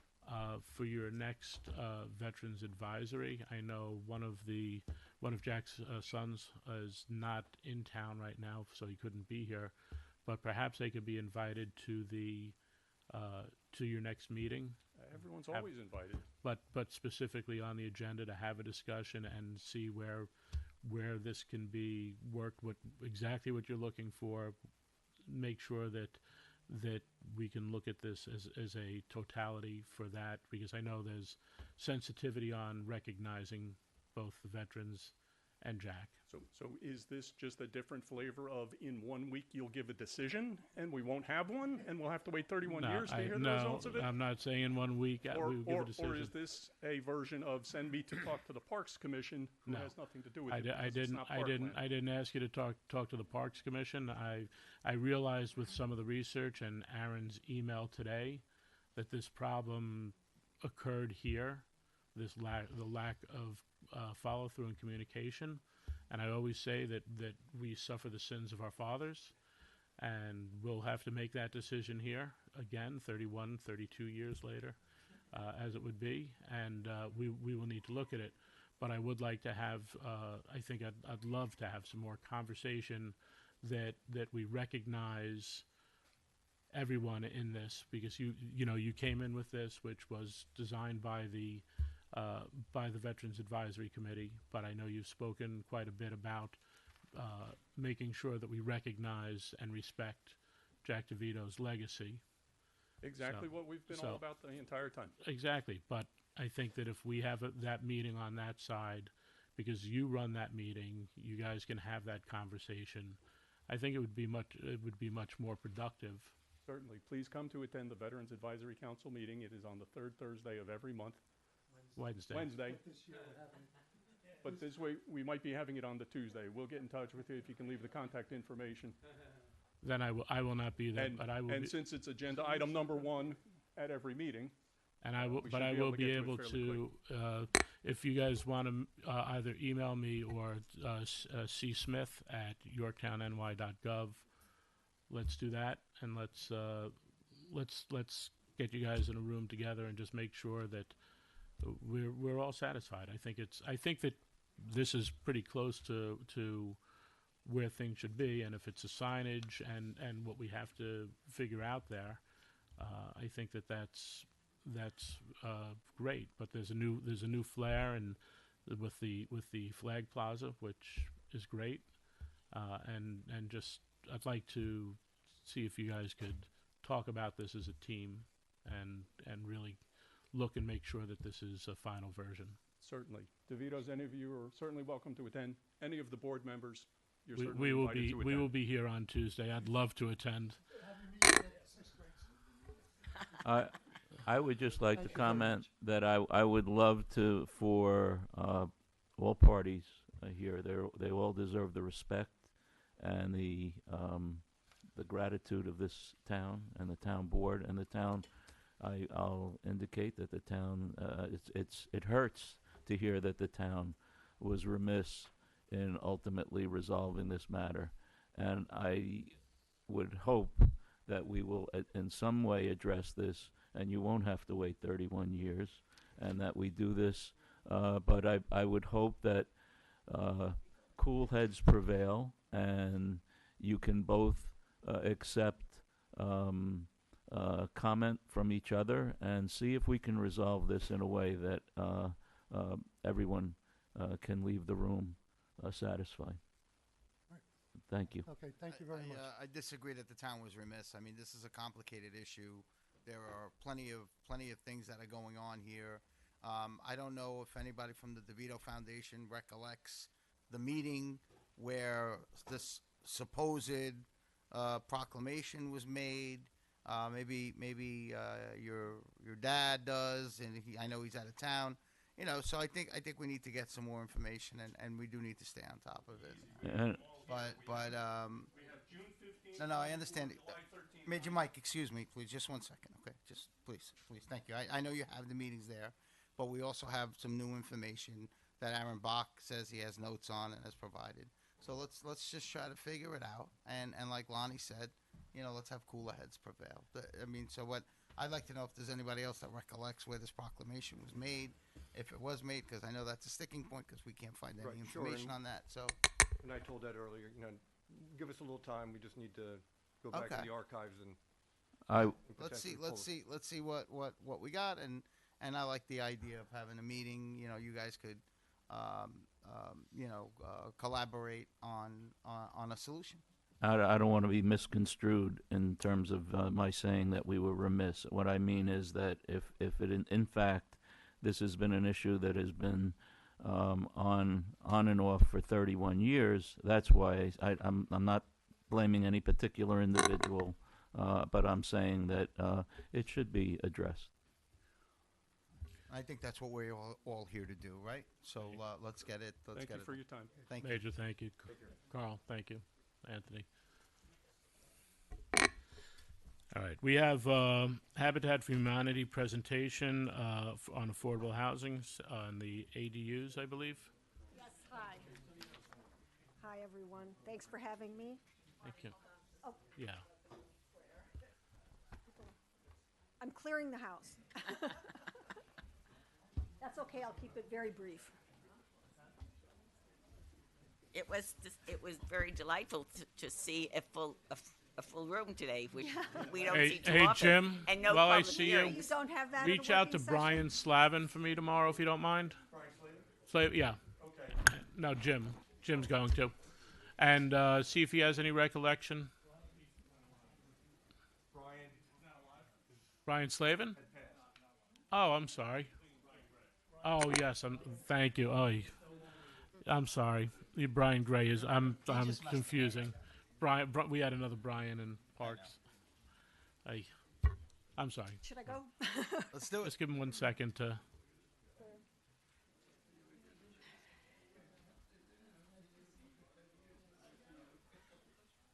Clear the door.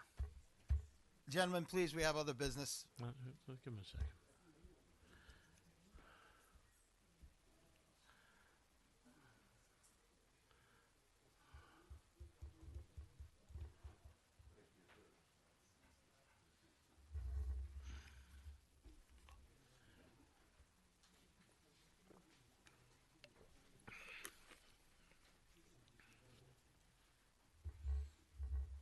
Ken, you're going to hide in the back, Ken? No, Ken, you got to get up there, Ken. Front row.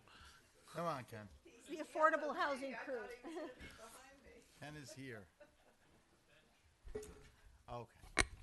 Thanks, Marty. Are we ready? Yes. Okay. Hi, I'm Marnie Hendrickson. I'm the Westchester Homeownership Programs Manager for Habitat for Humanity, New York City and Westchester County.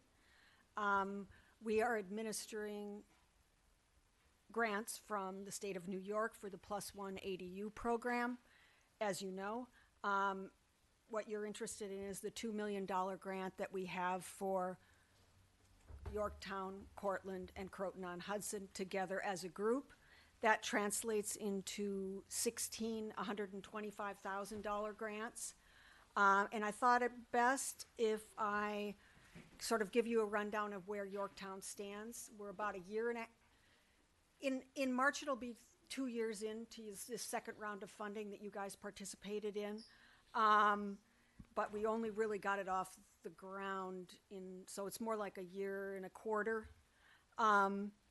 We have 2 homeowners in Yorktown with building permits, one well underway, almost finished, and one having terrible time with the Westchester Department of Health with the septic clearance.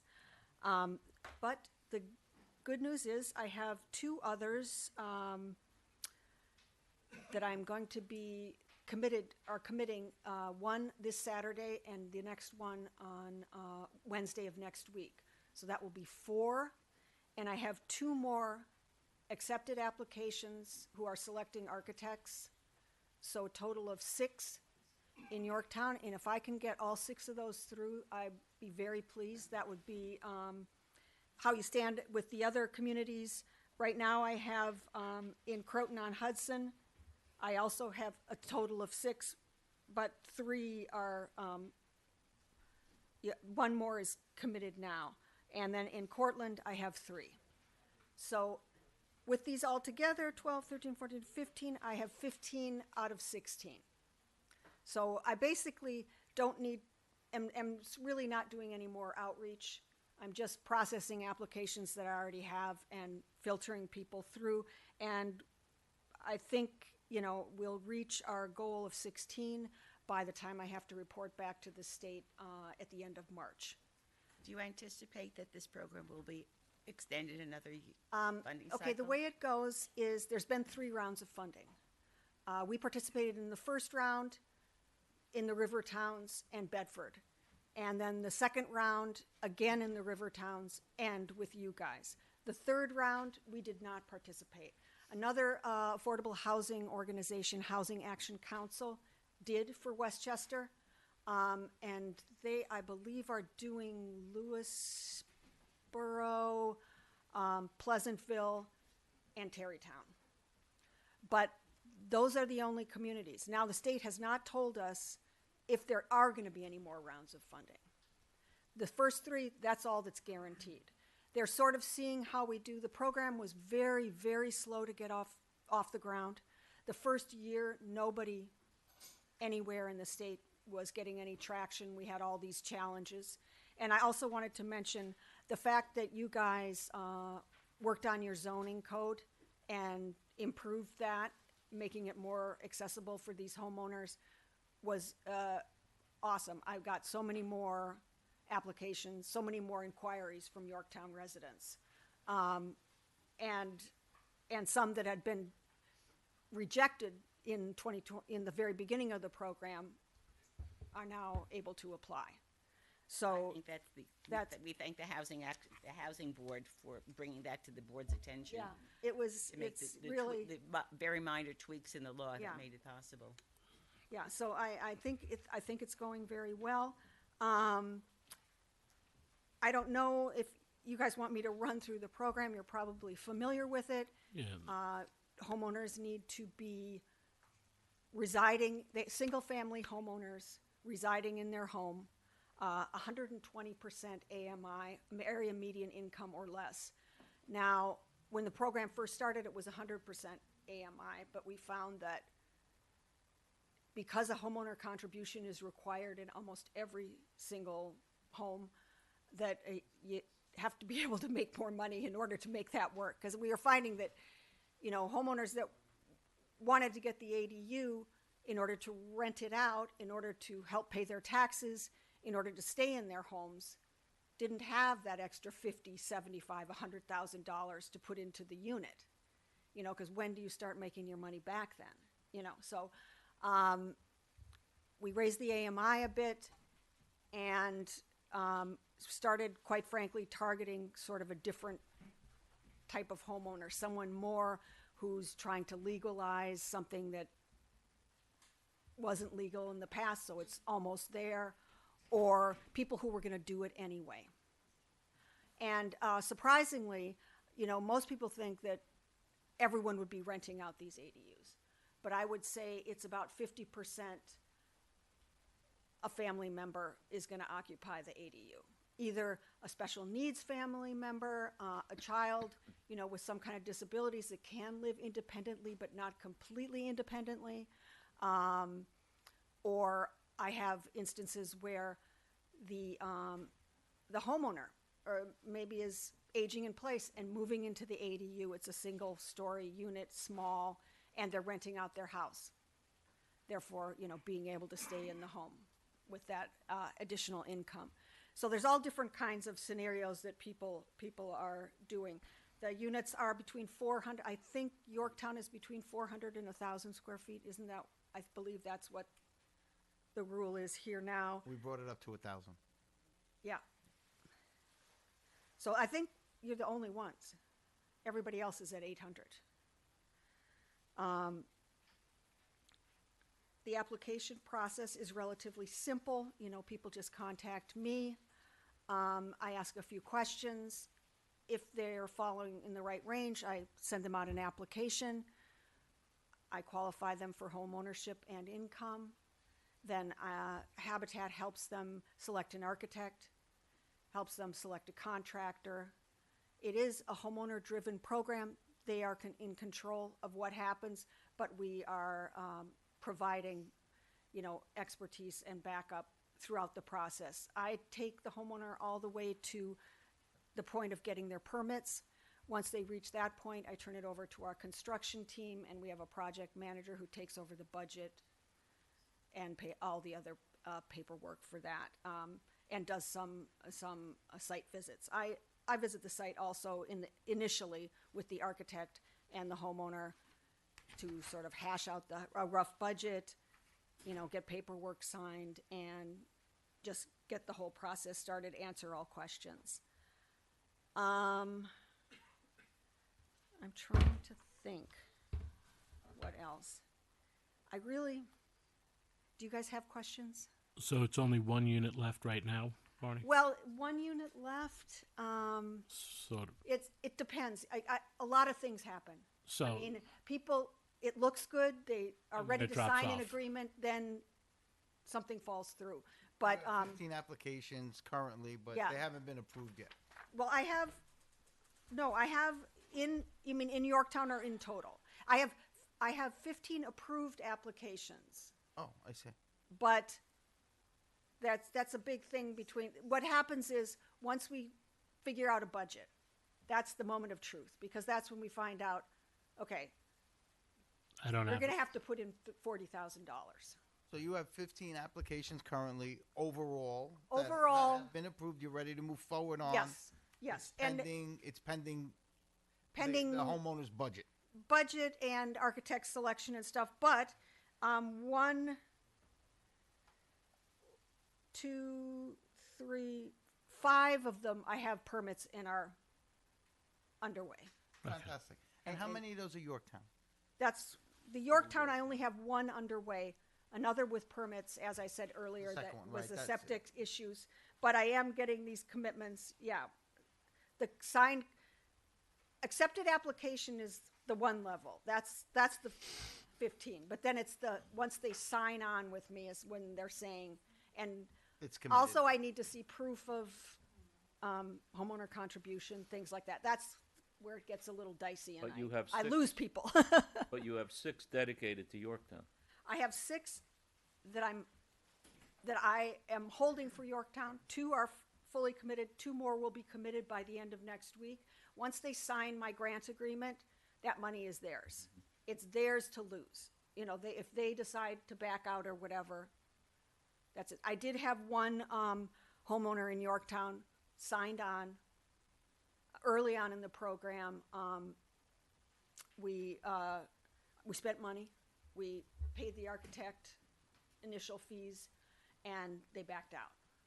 So we had to change the way we operate a little bit. But When you say signed on, you have approved applications and you're waiting. approved application, signed all my paperwork, you know, committing to the program, and committing to paying for things if they backed out.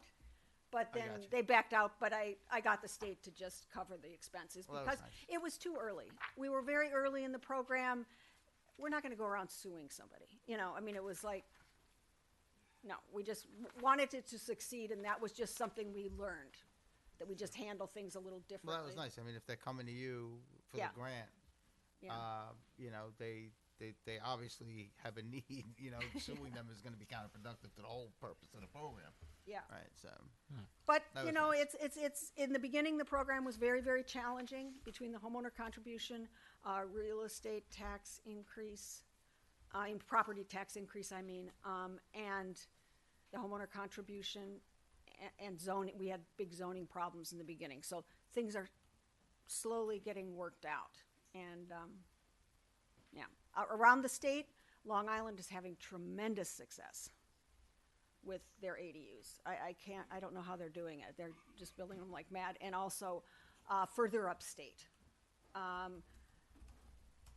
Things are cheaper up there. Westchester, our construction costs are bizarrely high here. no kidding. I mean, everything, you just think, everyone starts the program thinking, I can do it for the grant amount, 125,000, are you kidding? Of course, put it in my basement, Yeah. it's nothing. it's No. not, it is nothing. That's, like sheetrock. the grant is nothing. I Yeah, it's understand. like, oh, then anybody has to, you know, trenching, once you start digging and moving those utilities or whatever, hooking up with the sewer. Yep. So I'm glad you're describing the process because a lot of people misunderstand the process of putting in an ADU. They think like you want to put in an ADU, you wave a magic wand, you don't have to go through any of the processes, you don't have to get any permits, and that's just simply No, not it's the just, case. it's just like building a house, basally, you Right. gotta go Yeah. through. No, I'm glad you're describing it. It's very good. And Very helpful. do they know when, if a new phase is approved, do we know when that would be? Well, as Habitat, we're not participating anymore. Oh, okay. This is gonna be it for us. The thing, I was speaking with them earlier, is that, just the way the program is set up, we do take a 10% of that grant goes to Habitat for administrative fees, and people think, what? You're taking so much money and everything, but actually, because the program took so long to get off the ground and we bill our hours for this, we have been Losing working, money. for the last 8 months. Yep. We have to fundraise in order to do the program, to pay my salary, because I can't heard draw any money from the program anymore. Yeah, I heard something was going on, and Yeah. it's unfortunate. I want to thank you for all of the work on behalf of these 6 Yorktown residents. Could we take an opportunity now to, when we're talking about ADU, and ask the Housing Board to talk about the amnesty period for the existing ADUs in Yorktown? Sarah, I would just, for those that may be unaware of, we throw around acronyms. ADU is an accessory dwelling unit. thank you, Lanny. Yeah, you're right. And maybe just give a very brief summary of what the program is, because even though there's not a grant anymore, we do still have this this has been, ADUs have been on Yorktown's books for decades. Very, very brief, Sarah. Thank but you. also Thank you. about the amnesty program. Absolutely. So as Marty mentioned, thank you to the town board for making some tweaks to the ADU law and giving us a little bit more flexibility so that hopefully more of our residents can participate in ADUs. And just one element of the changes that we made was an amnesty program. I believe it only lasts for 12 months from the effective date of the legislation. So I'm not sure when it expires, but it's certainly within the next few months. So anyone who does have a situation where they do need to legalize an existing situation, right now would be the time to come forward. Have they done that? Has anyone done that? I don't have the information as to whether there's been any legalization. That would have been through the I think zoning I've seen board. one or two Okay. signs come up that, Yep. that I had suspected that they're trying to legalize. Yeah.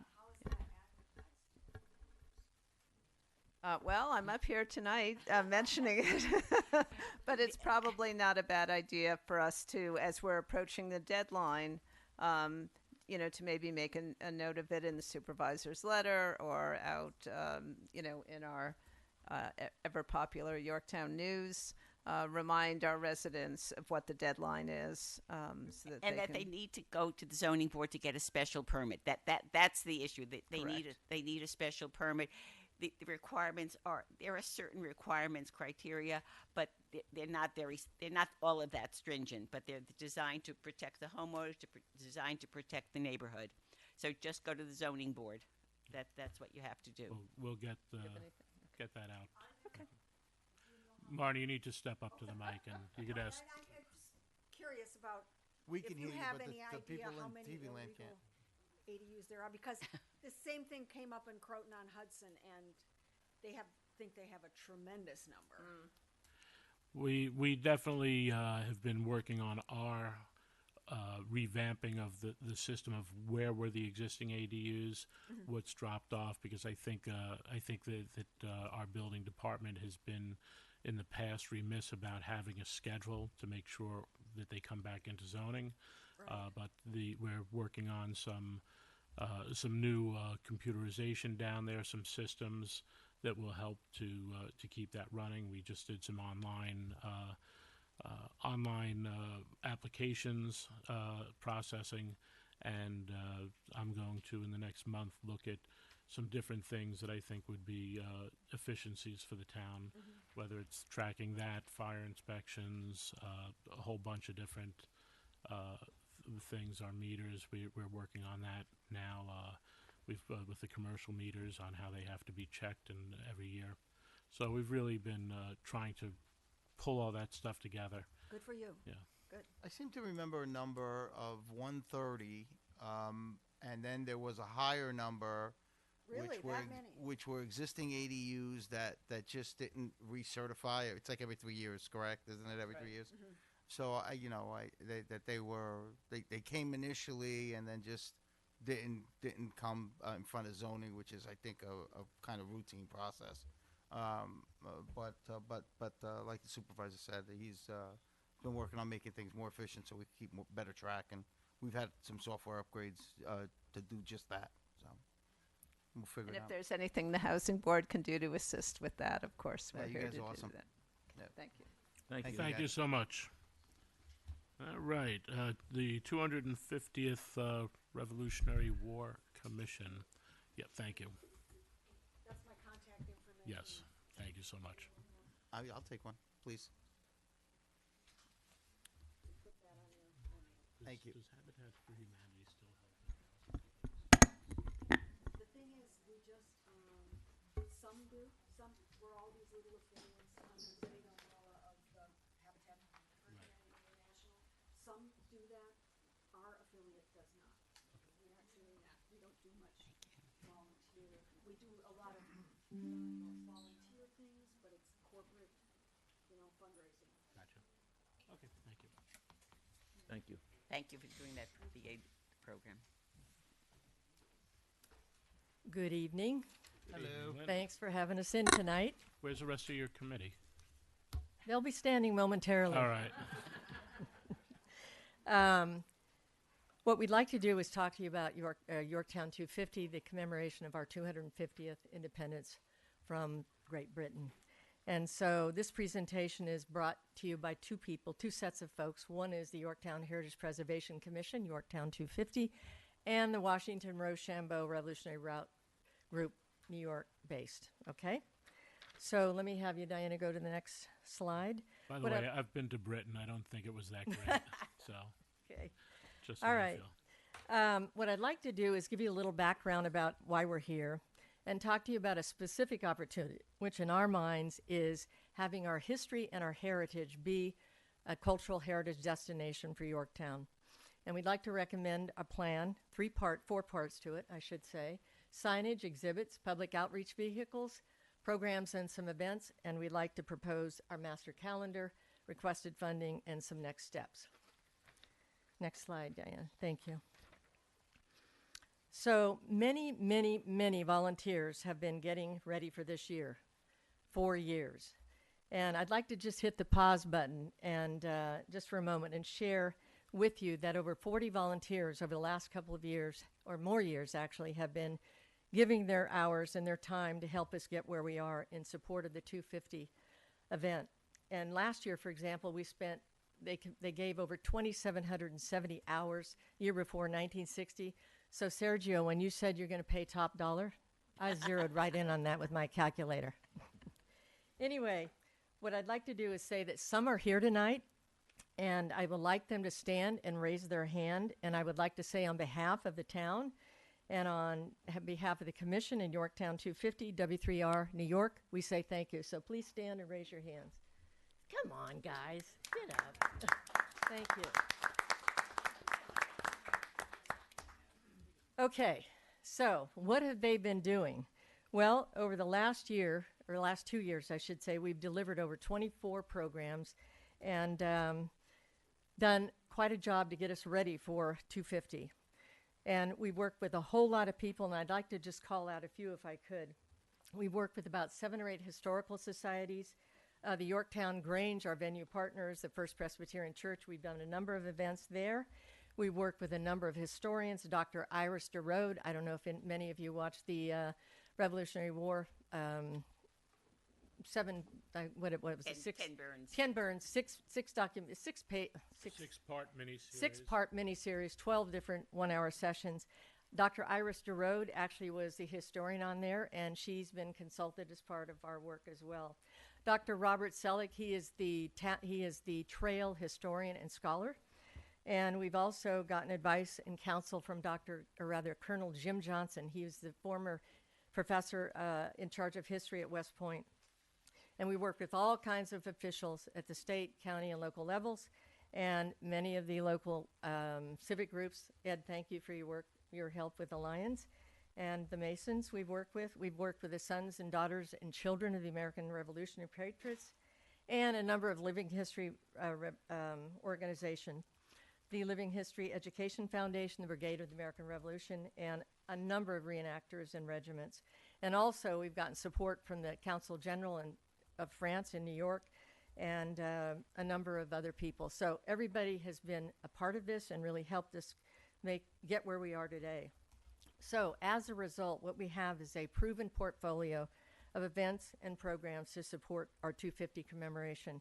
So this evening, what we'd like to do is present that portfolio of recommendations and present a unique opportunity to the town, which is using cultural heritage tourism as a heritage destination. And it will be supported by events and programs, a master calendar, and town funding. So let me ask you, Diane, if you go to the next page. So today we have an opportunity that's truly unique. The town board can seize this moment as we begin our 250th year. What is unique about it? It's our 250th independence celebration.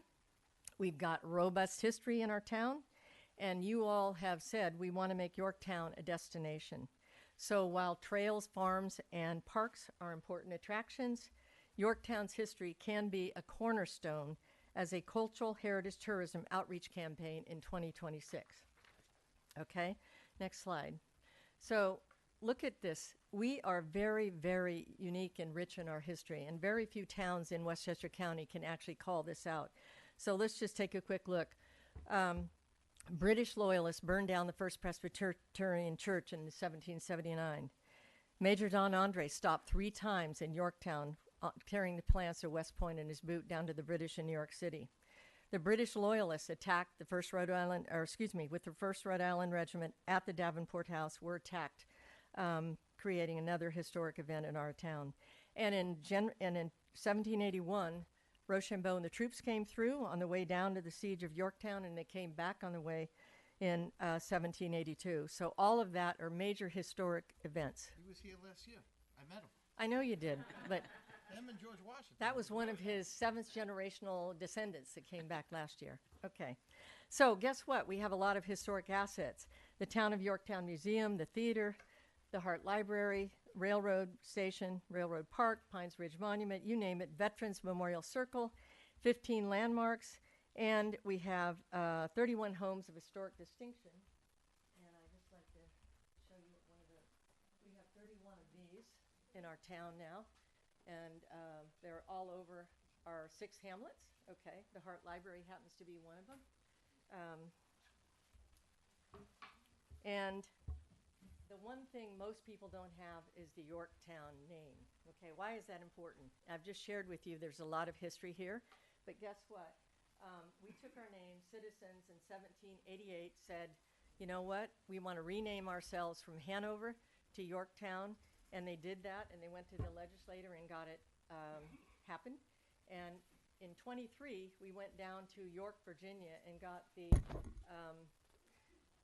the supervisors down there to sign proclamations acknowledging that we share our name and we share joint history. And I just want to read you one phrase here.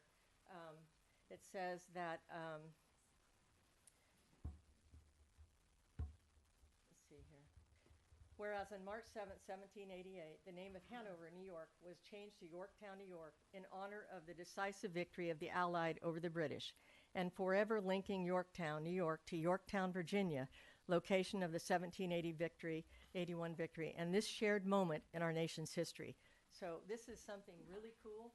Tom Diana also created a joint proclamation at that time, and so we have an opportunity maybe to be sister cities, if you will, and market ourselves this year in terms of other promotional and marketing ideas.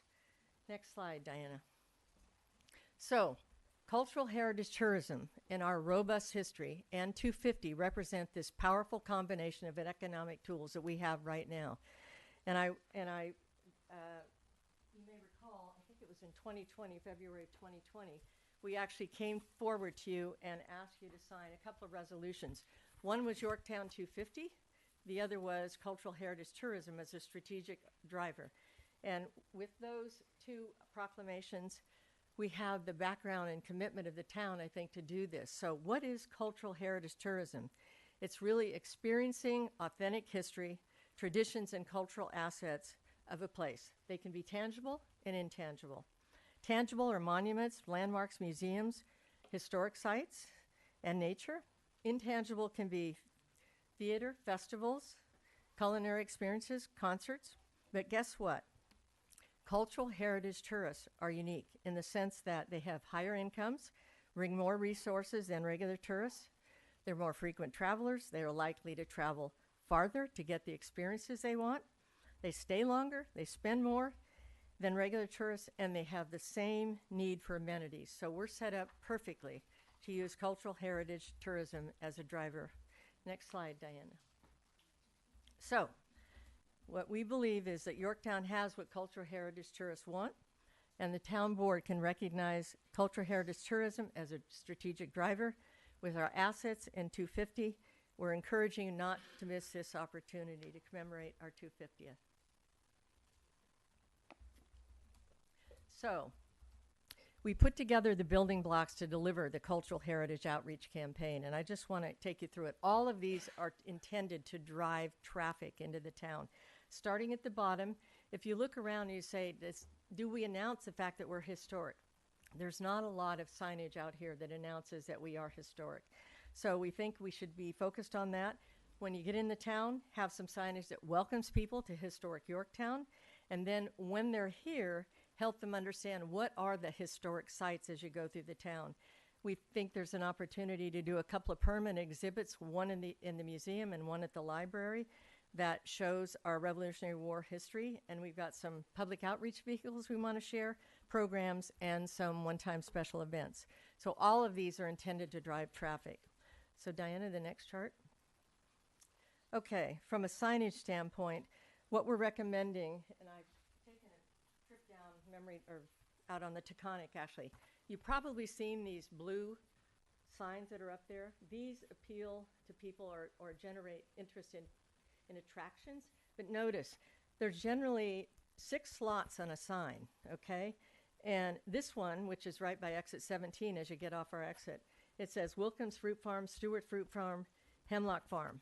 I'm in touch with the DOT, and what we're trying to do is get the DOT to say, why don't we announce the Railroad Park, or the train station, or the First Presbyterian Church, or the Davenport House, and announce our history out on the Taconic, north and south, okay? So we've got people working with us at the state to try to make this happen, and the state does have to approve it, but it's through the Pathway to History program. You have to apply and get approval, okay? The next thing I wanted to talk about is, you've probably seen many towns that have signs that say welcome to, and it would be great if we could have signs on our major arteries coming into the town that say welcome to Yorktown, welcome to historic Yorktown, home of the railroads, whatever all it might be. But that's an opportunity for us to seize as well. Okay? I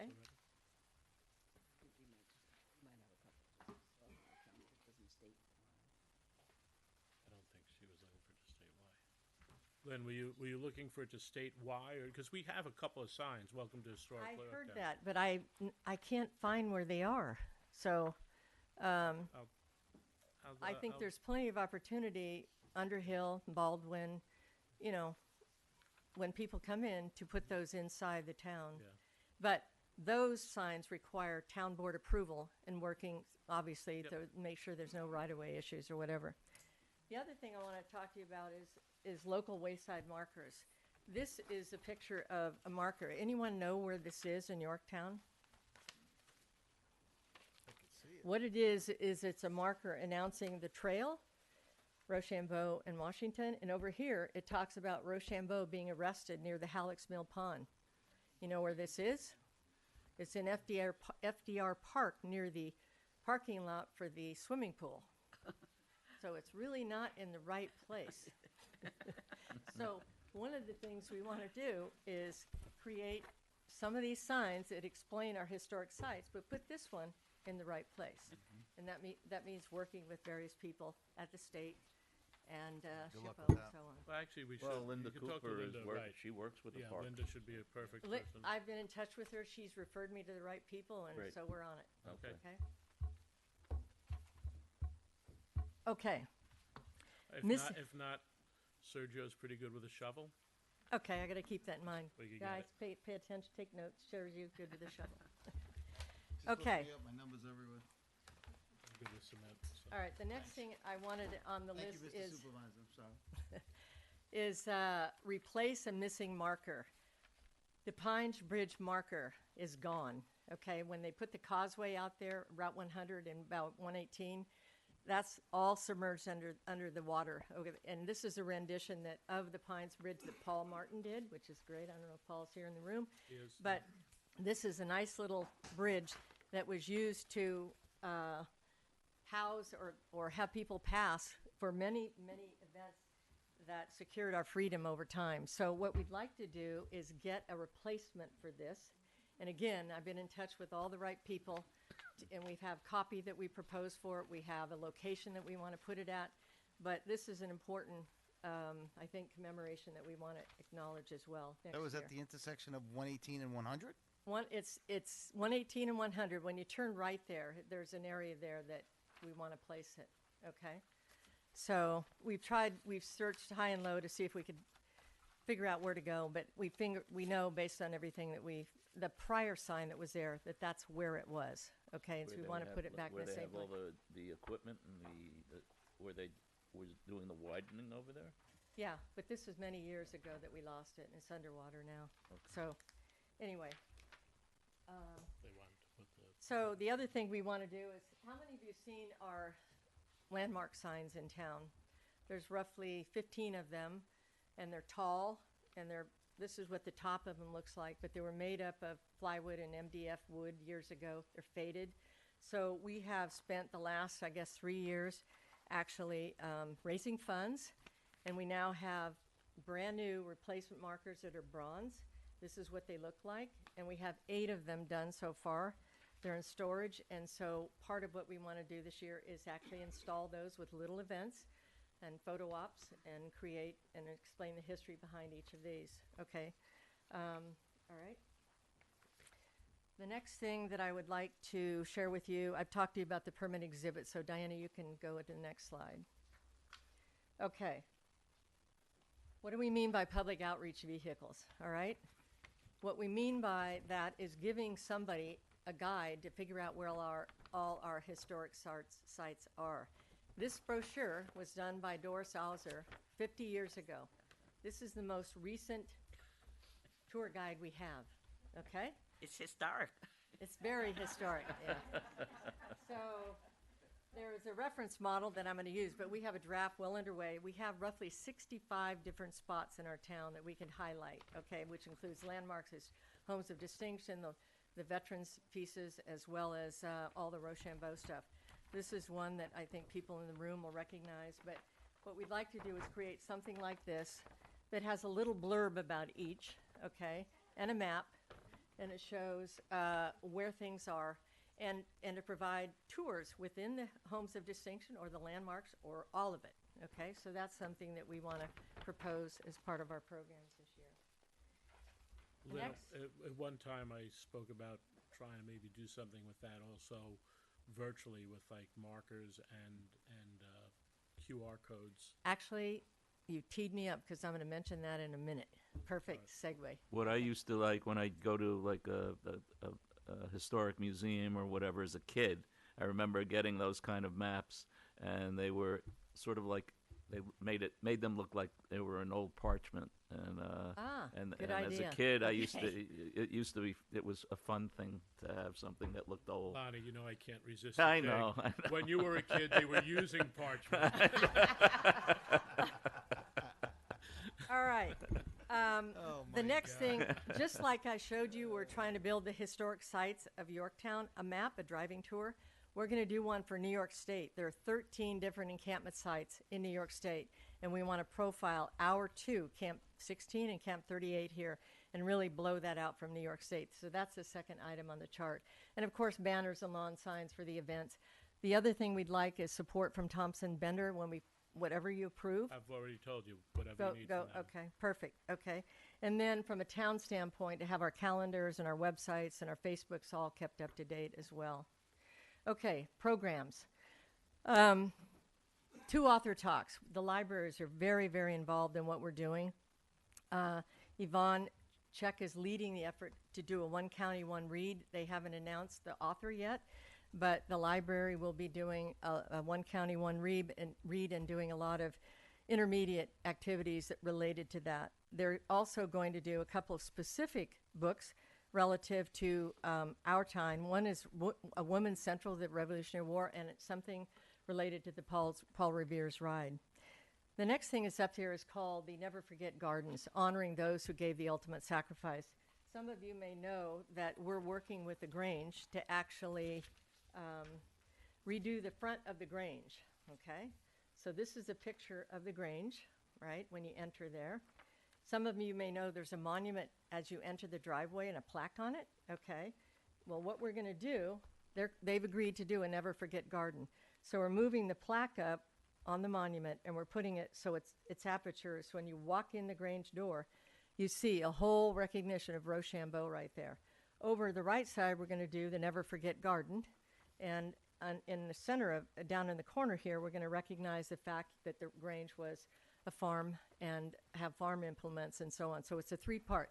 That is something we'd like the town to help us fund. This is a little Never Forget monument that goes with that program, and we'd like you to fund some of these so that we can get these gardens set up in other public places in the town, okay? How big is that, you know? This is, I'm sorry? I see the picture, but. Yeah, I think it's about 2 feet by 18 inches. It's not big, small. Looks gigantic. No, it's very small, yeah. All right. Okay. That's why I asked. All right. Okay. Back to your point, Ed.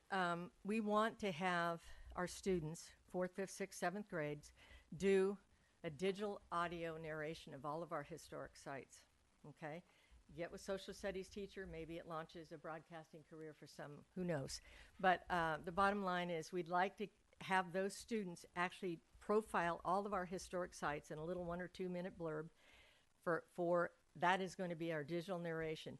It's been done by a company called Autocast, and the owner is here tonight, but students out in Phoenix did this, and I've listened to it, and it's really cool. And so I think it would be a great way to get our students involved in commemorating our 250th. Okay. Can we see that? Can somebody send that to us? Is it Well, it's a we got video or something? we got to have you approve it, and then we'll go make it happen. No, he's talking about the ones that you. Oh, listened sure. to. I'm sorry. Hello. Yes, we can definitely let you see that. I'll That'd be send you great. the link. That'd be Yeah. great. Okay. Just to get a flavor for it. Okay. Sure. Next thing I want to suggest is a history moment. You know how we have the poet laureate come to our meetings and interject information? We'd like to have a student from the schools, various schools, come in, spend 2 to 3 minutes, do a history moment once a month at the town board meetings. So that's one of the programs we're proposing. And then refreshing our fallen soldiers markers. There's scores and scores of markers that can be refreshed in the town. And there's opportunity for youth groups, civic groups, all kinds of people to get involved in that. And the other thing we're working on, and we're very close to being done, is a documentary of our role in the Revolutionary War. And we call out those 5 historic points that I raised earlier, and we tell the story of how that all came about. Recommending a couple of plays. So I'm back on that point. I'd love to see if we could show that documentary in the theater along with another video that we have of our town history, and maybe do some fundraising and invite the community in and do multiple showings during the year at our theater, okay? If they have the availability, we'll see what we Okay. could work out. Plays, like to do a couple of plays. We had these folks in this past couple of years to do Rendezvous with Treason. It's all about the Andre Arnold treason affair. Tons of opportunity for short talks, whether it's about women, Underground Railroad, the encampments. And then we would like very much to have Jim and Carla Keys, who are here tonight, who did 4 songs in support of the Rochambeau Festival. Merci, what do you know about Rochambeau? We've asked them to take the Declaration of Independence, Thomas Paine's Common Sense, and write 4 songs about the founding of America, okay? And to provide 4 little concerts for us in Yorktown over this year. That's what we've proposed as part of this program. And then this last thing on here I want to share with you is something that I have had fun with and gotten involved with, and I'm going to turn your attention to these posters over here.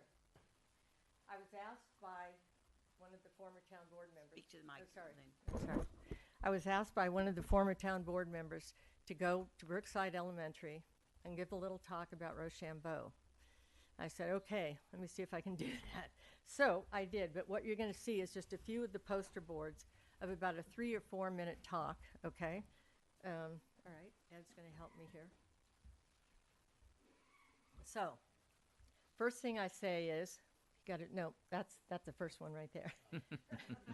Can you see that, Tom? Anyway, the first thing I do is tell them who I am, but I say to them, I like history. That sets up the whole thing, okay? What do I do next? Here, I can take that. What, Tom? Leave it on the easel, he Well, I said. gotta flip the next, oh, you're gonna take it from, I wanna Take- show people. Okay, here, I'll take it. Okay, the next thing I say, and again, these are piece parts of the whole thing, is what is history? And I ask him, tell me what history is, and it's all an interactive thing. Well, I think it's this, I think it's that. But bottom line, it's people, places, and events long ago. And then I say, how far is long ago? And I say, does anyone know what year it is now? And generally it's no, they don't know what it is. But anyway, I tell them it's 244 years ago in 1781. I'm giving you the Reader's Digest version of this right now. Okay. Then I say, well, guess what? And I try to tell them who all the players are. So I say, all right, do you know who this is? Have you ever heard of Ben Franklin? No, never heard of Ben Franklin. Anyway, I try to explain to them what a diplomat is. It's a problem solver. Somebody sends information. I said, he went over to Europe, to France, and said, we need help because our war is not going well.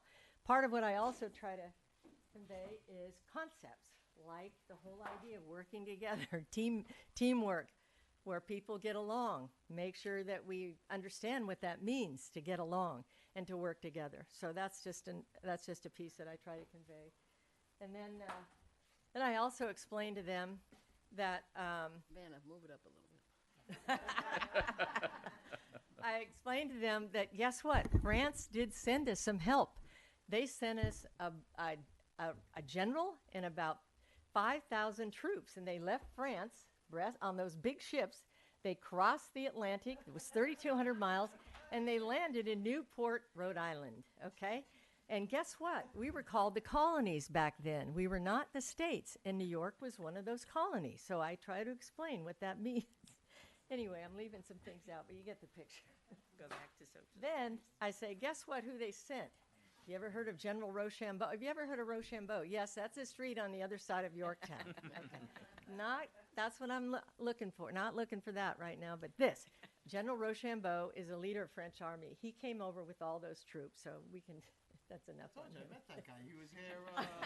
And Sergio just met him last year. Okay, this one's... Nice guy. Yeah. This one, I say, guess what? You are here at Brookside Elementary. See that? You are here at the top part of that. I say, guess what? The troops are camped right here where you live, go to school, and go to work. And see those blue little boxes on that chart in the right-hand corner? That is a campsite. This all happened right here where you live and go to school. So I try to get them engaged in what happened here historically. So you can give me that one, Ed. Thank you. Let's give it a big round of applause. Wait, I just want to finish this up. Oh, So I not feel yet. sorry. So I go back to the concepts and say, all right, what'd we do? We worked together, France and America, General Rochambeau, General Washington. I say, anybody know what merci means? Nope. Try to convey it means thank you. So a little language lesson as we go. Anyway, and then the final thing I wanted to convey to them is this. On March 7th, 1788, the people of Yorktown decided, we were called Hanover back then, but we wanted to change our name to Yorktown, New York. And we did it in honor of the decisive victory down in the seas of Yorktown, beating the British down in Yorktown, New York. So Yorktown, New York, Yorktown, Virginia, that is our shared moment in our nation's history. So I do this in about 4 minutes, but I get very interactive. For example, when I say, how did the troops get across the Hudson River? They don't know. And I said, well, did they take an Uber? Did they take a United Airlines flight? No. Anyway, I try to make it humorous and fun. So that's what that last bullet there means. So let's go to the last slide in terms of what we want to recommend. 4 events. One is the Pines Ridge Commemorative Battle event, which we believe is May 2nd. The Rochambeau Festival a month later. And then a Town of Yorktown parade.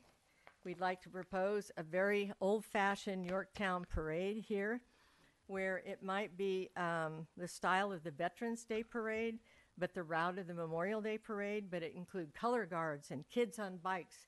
And Fife and drum. Yes, fife and drum. Lineage groups, so, wagons, strollers, you name it, let's bring them on out. So we think that would be a great event to have on July 4th. We know that there's large ships and things going on in Manhattan, but there are going to be people who stay here that I think could enjoy and participate in it. So it's a thing for all citizens the town puts on for us. And then the last thing, that narrated tour that I told you about the kids giving for all the historic sites, we can take that and then do what's called a history hunt and send families and kids out to try to go to all those 62 locations, either take a picture, answer a question, and have some sort of a competitive challenge related to our history to immerse the whole town and community. Okay? So, next slide, Diana. So, I'm not going to, the main point about the master calendar is we've laid out all the signage, all the programs.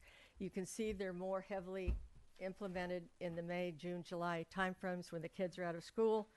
And it's going to take us a little bit to ramp up on some of those things. Okay, go to the next slide. So we have the rest of the things laid out. And then the final slide on the calendar is slide 15. There you go. That history hunt we'd like to last a couple of months. Okay. All right, let's go to funding. Next slide, page 16. This is a summary slide of all of those categories of programs and events and vehicles. And what we're asking the town to provide us is $42,150. But I want to just note the total cost of all of these things is roughly $96,000. We've funded to date about 31,000 of them. We have pending funding about 22. That leaves us with a need for $42,150. If my math is correct, I've calculated that's about 0.002% of the unallocated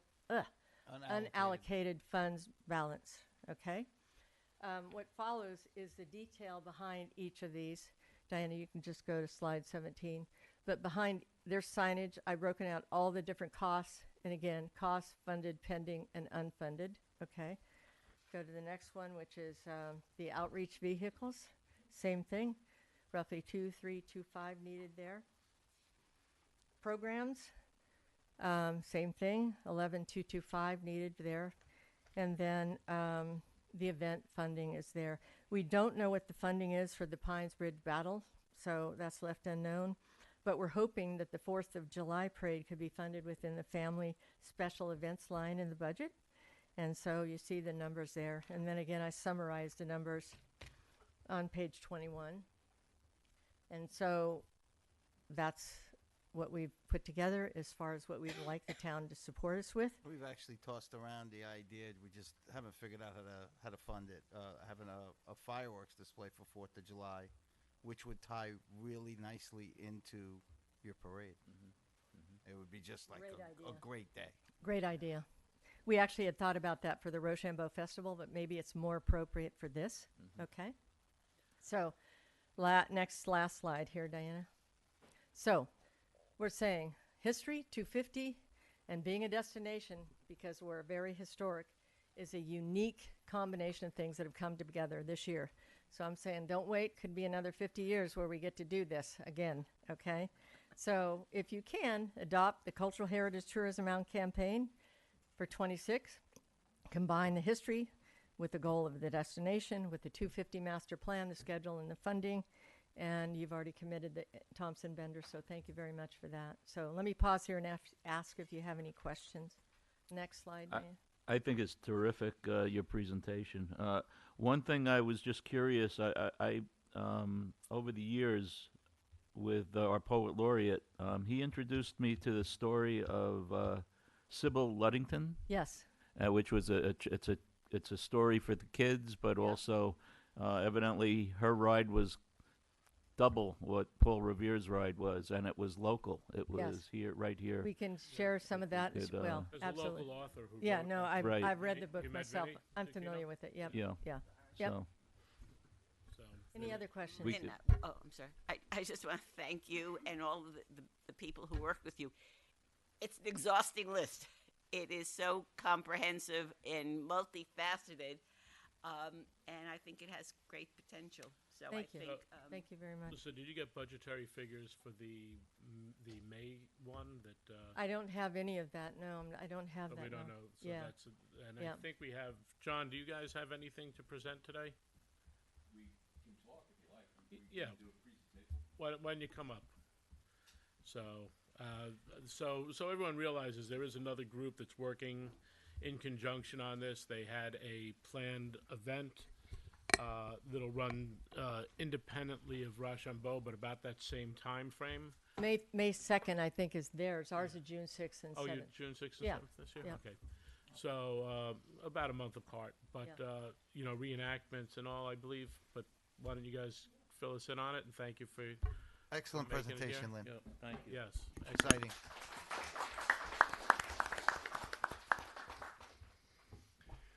Hey, John. Hello. John Tegeter, Planning Department. With me tonight is remnants of the Pines Bridge Monument Committee, which is Robin Steinberg, Jim Strapoli, Paul Martin, and also we have Connie Kehoe here and Niles Jager from RW250 Westchester. We are working in a more hyper-focused way than what this very broad effort, which is very excellent effort and should be something that's expected for such a important anniversary. But we're hyper-focused because we worked on the Pines Bridge Monument, and we are now working in honor of the 250 anniversary on doing an event, which is on May 2nd. We're planning to do several different aspects to it. We're going to have a small parade. We're going to do a little small reenactment. We're going to have some food. The night before, on Friday, we're going to have an author, Shirley Green, who is a descendant of one of the Pines Bridge Regiment soldiers. She'll be giving a talk on related to Colonel Green, or not related. One of the soldiers. I don't know why the name is similar. I don't know that particular history, but okay. I did hear her speak in Ossining. One of our colleagues is Ms. Sherrod Cole. I forget her first name from Ossining. Joyce Sherrod Cole, who's the Ossining historian, very in tune with African American history, and of course the Pines Bridge plays into that. So on that day, May 2nd, we're going to have a small encampment. As I said, a parade. We're going to have some speeches, maybe a politician or two. We plan to have a parade with... Excuse me, I prefer elected official. Elected official, excuse me. And do some things like that. Some nice, fun things that bring the history of the Pines Bridge Monument and, of course, the 250th anniversary of the Revolution to light. And that's what we're planning to do. We do have a budget, since there's budget being talked about. Our estimate is somewhere about $11,500. We are doing a little fundraising for it, and we are also chasing a grant for it as well. So I'd like, if you have a moment, to ask some of my colleagues to speak if they have anything to say. I know Connie has a few things that she could talk about very briefly. Absolutely.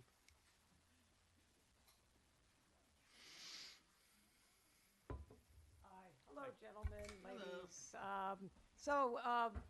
As John said, this is a hyper-focused part of this wider history that you've heard about, which, of course, we're aware of.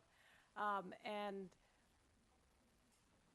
as president of Revolutionary Westchester 250, this has been something very important to me across Westchester. I'm also on the state commission. So there's a lot of interest in this particular commemoration of the Pines Bridge sacrifice at that battle in the Rhode Island Regiment. So I would just say that our organization has been supportive. We are actually bringing Dr. Green to this event and providing her transportation and fee because we think it's particularly important to draw attention to this particular part of your broad history. I'm happy to give you the maps that we produced, which I'll take one. have Thank you. that particular part of the history focused on. So we're just honored to be part of your operation. We've been working with Michael Kahn and Dwayne Jackson and Joe Ryan in this effort, and we'll just do our part to help make it a success. But it's your local event, and it's a fine, fine committee. So. Do you know where Dr. Green will be speaking as of yet? Or? Well, we've heard from Robin that it's set up in the, what's the name of it, Capellini? for the Friday night, and then she would be an important speaker at the ceremony at the monument itself. So she has been here before. She had a very emotional tour with Michael, who brought her around, and since her own relatives were in that regiment, she was a valuable person to share her thoughts. There are other authors who have come to meet with Michael and see the sights around. I met one of them at the You met one monument, of them yes. one day, yes, when I was here too. So there's national attention to this. Frankly, I think once it's a done deal and it's happening, and I think a lot of people will be paying attention to this particular part of your history. So it's just been my honor to be part of it. Thank you so much, Connie. Thank you. I have a question for Lynn and John? John, yeah. What do you need from the town board next? Because obviously this needs some of your things. Lynn actually had that on a slide. So, but what do you need in terms of commitment? Let's Let's get put a serious Susan. dollars. Susan, can we get through that? She already said she needs 42. I don't know what they need, but we're gonna 11 total. The total is 11. Total Some is 11. fundraising coming. But right. Some fundraising, some grant, hopefully, Right. and also there's small amounts in my budget that I may be able to Right. turn towards it. So, but I think that we need to get all the information, and we've already committed to get started with the outreach with Thompson and Bender, and then we could have till next month to, I think, digest some of this, see exactly where we are, and I'd like to have the presentation to go through the numbers to see, and then really we'll have to look and see if we want to do everything on there if we can. I thought about something on 4th of July. I'm not convinced it's the greatest day to try to do something with everything going on. So I think that I think that when you look at bang for the buck, I'd rather go down and see the tall ships. I'll be working, I know that, but I told Carol I was at the bicentennial tall ships coming in, and I would love to do that again for this, and I don't think I'm going to be able to, but. Let's just make sure, and I want to have that discussion with Lynn and talk about the realistic aspect of that. And do we, instead of trying to do fireworks on that day, move something into something else? Well, can I ask Lynn to give us all the background information on the cost for the different events and where she is on funding, and the same thing for you, John, on that. But I think we do need, out of respect for them and the planning they have to do and the commitments that they have to make, both groups, and for all of the many people involved, we have to put a time frame into when Absolutely. we can make this Susan, decision. I know. Well, look, we've been working on this since last year. This is what we requested. Lynn and the group came in. We had this conversation.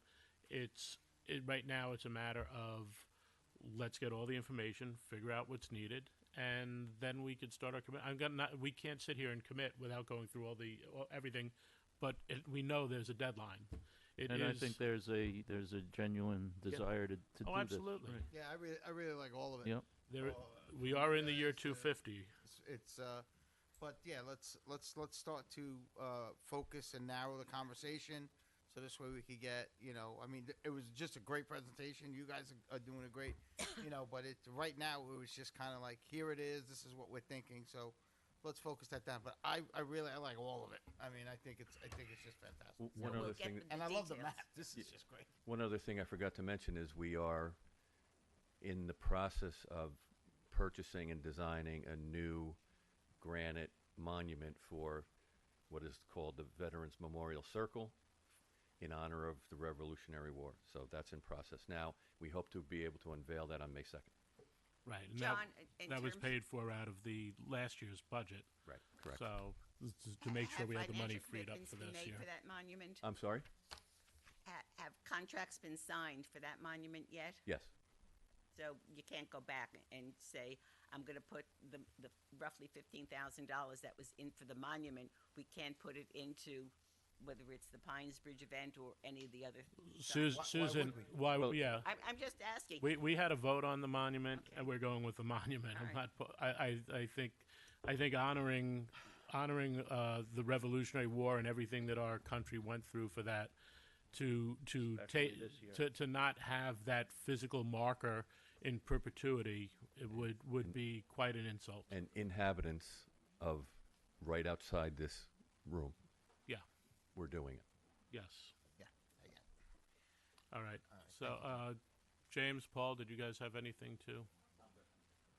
Yeah, I just want to point out the fact that the other things that we've been considering and talking about at our meetings is the fact that this isn't a one-off event for 2026. 2026 is really just the start of the 250-year celebration of the American Revolution, because there were other events that took place, 1777, 1778, et cetera, up until about 1781. And I think we have to look at this kind of much more long range than just this one first year of 2026, which is the 250th specific year.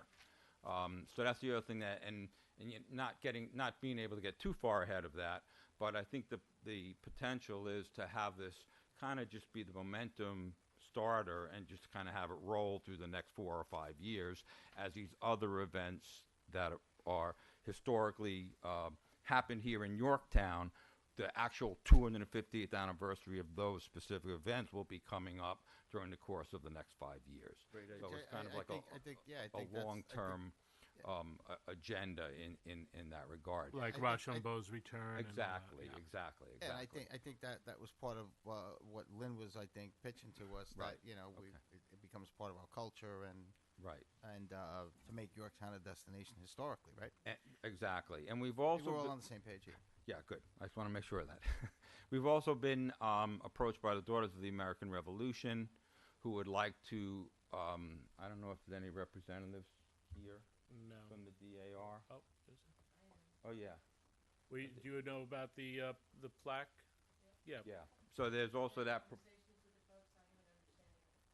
Right. Yeah. Did you want to talk about that then? No, that's all right. The Daughters of the American Revolution approached us about their wish to place another plaque in town here somewhere, and the discussion evolved about whether it's going to be put in Railroad Park or at the Veterans Memorial Circle, and they have some specifications that are required by the DAR that are going to need to be addressed by the town directly. Yep. Paul. Okay. Direct So towards you're good us. then. Okay. And Paul, just as you're saying, as you go into the 1776 all the way into the 80s, we'll get hit in 12 years. We'll hit the 250th anniversary of our founding. So absolutely. I think that will be left to a different board. I think so. I think so. But it's it's a great thing to. I mean, that's the whole point. One of the points of this is to get people to associate this town with that historical I will aspect. say, and Jim, are you still here? Did he just walk out? He just escaped.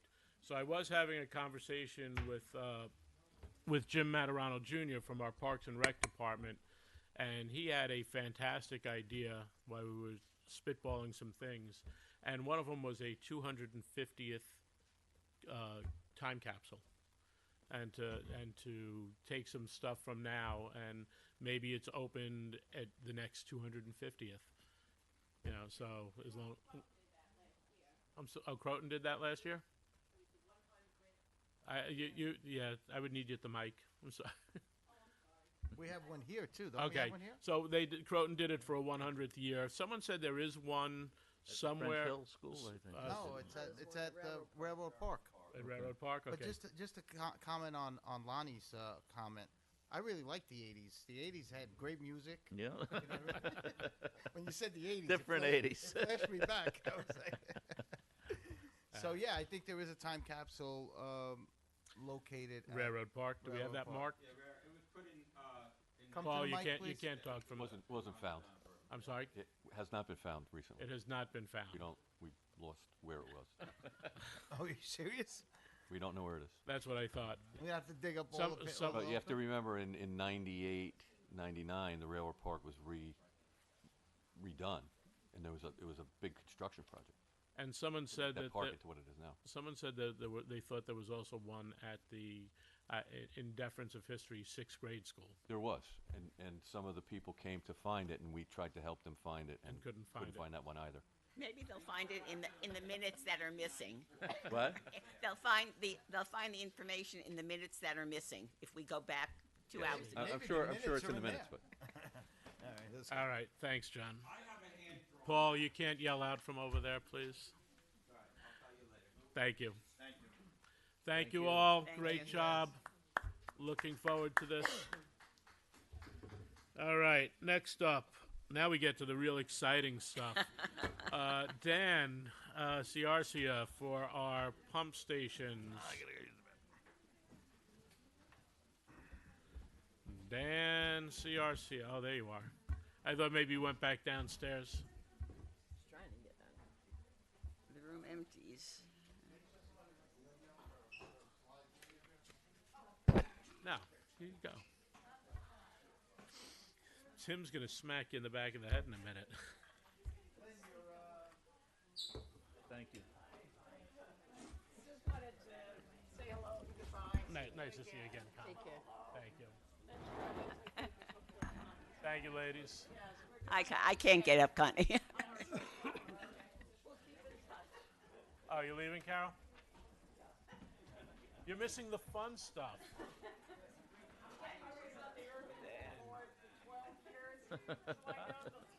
Right. What time? I can't. I always forget to wear my watch. What time is it? I can't see the clock. It's 10 after 10. Oh, it's early.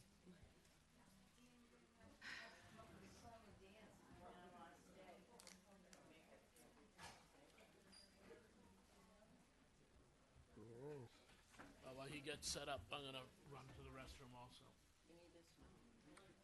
No, I don't need it. Yeah, I told him about your idea for the time capsule. Oh, yeah. We'll be talking to you, Jan. No, we'll be talking to you. Cindy and Heather doesn't count, and I'm sorry I don't know the name of the gentleman behind you, Cindy. Oh, all right. We've got an audience of one, a public audience. Plus, absolutely. Well, we've got hundreds and hundreds watching on TV, hopefully.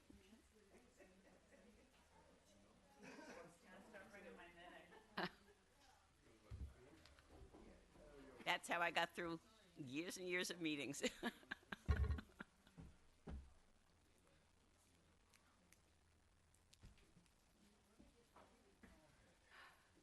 Oh, we lost Ed and Sergio? Oh, okay.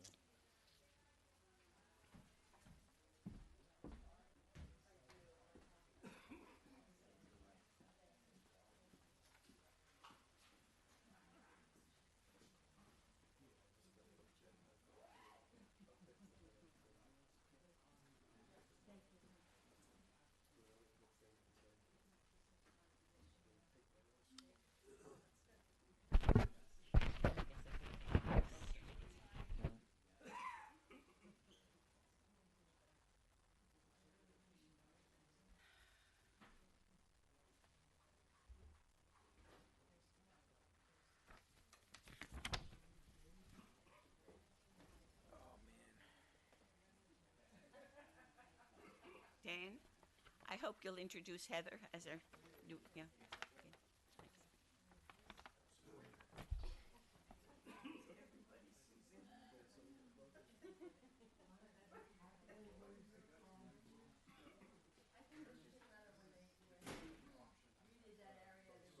Okay,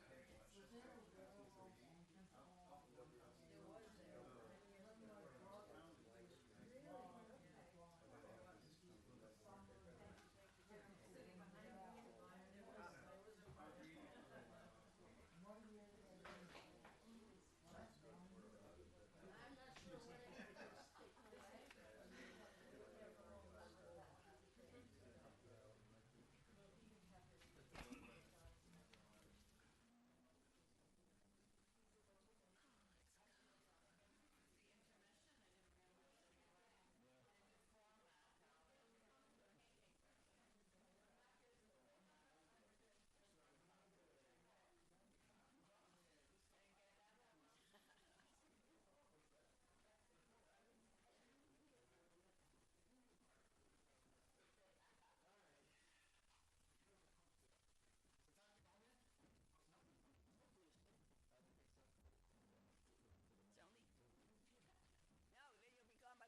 back. Now you wait.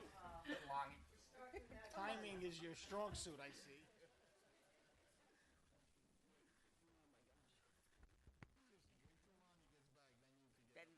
Then I can go. No, the next two issues are two of my critical issues, so I can't leave.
Danny.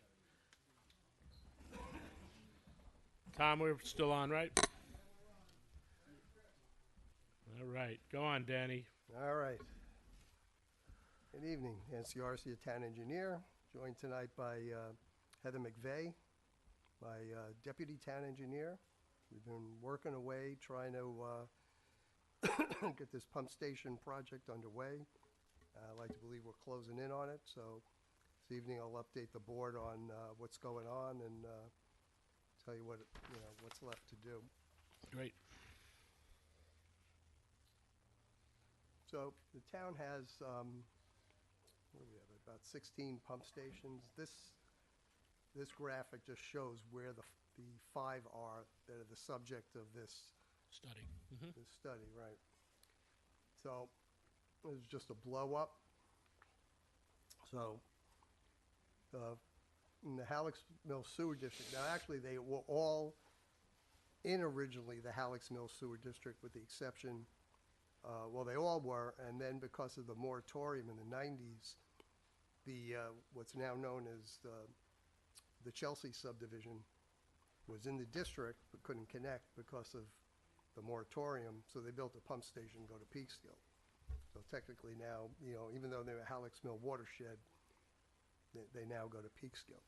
So in the actual, for fiscal reasons, in the actual Halleck Mill Sewer District, we have Mohansick, which was built in 1964. So that one is over by the bus entrance to FDR Park, across the street, next to what used to be the old Jewish Center. Then we have Saddle Ridge. So Mohansick was built as a town contract, although it was kind of, I think it was somewhat funded by the Strang Boulevard facility. It used to be IBM. Saddle Ridge was done as part of a subdivision, so that was built around 1975. Crystal Lake was a town constructed one. This was done, one of the last projects we were able to do during the Dan, I'm construction sorry. grants program. Gentlemen, could you keep it down in there, please? Thank you. And that was done during the good old days of the construction grants program where We received 75% funding from the feds and 12.5% from the state. Those were the good old days. Now, Crystal Lake, that's over by Granite Springs? By Crystal Lake on Granite Springs Road. Yeah. That's right. That's right next to Crystal Lake. Hanover East was another developer built, and and then the town accepted it. When complete, and we've been operating it since it was built in 1989. And then again, just from a financial perspective, in the Peekskill Sewer District, we just have Farm Walk, which was built around 1990. I have one question. Isn't there a I mean, there are more pump stations, but isn't there one that was in need of was having issues on the other side of the Taconic? You mean the Hunterbrook You Pump talking about Yes. Hunterbrook? Yeah. No, that one's in progress. It's in progress? Yeah, yeah, Okay. working Not part of the grant, though. Okay. So, there was originally, this project started with 4 pump stations, and we were able to obtain funding based on the 4 pump stations. But we discussed with the state, we did some value engineering where we aren't completely demolishing them. Some of them are complete replacements, but some of them we felt it wasn't cost effective to completely replace.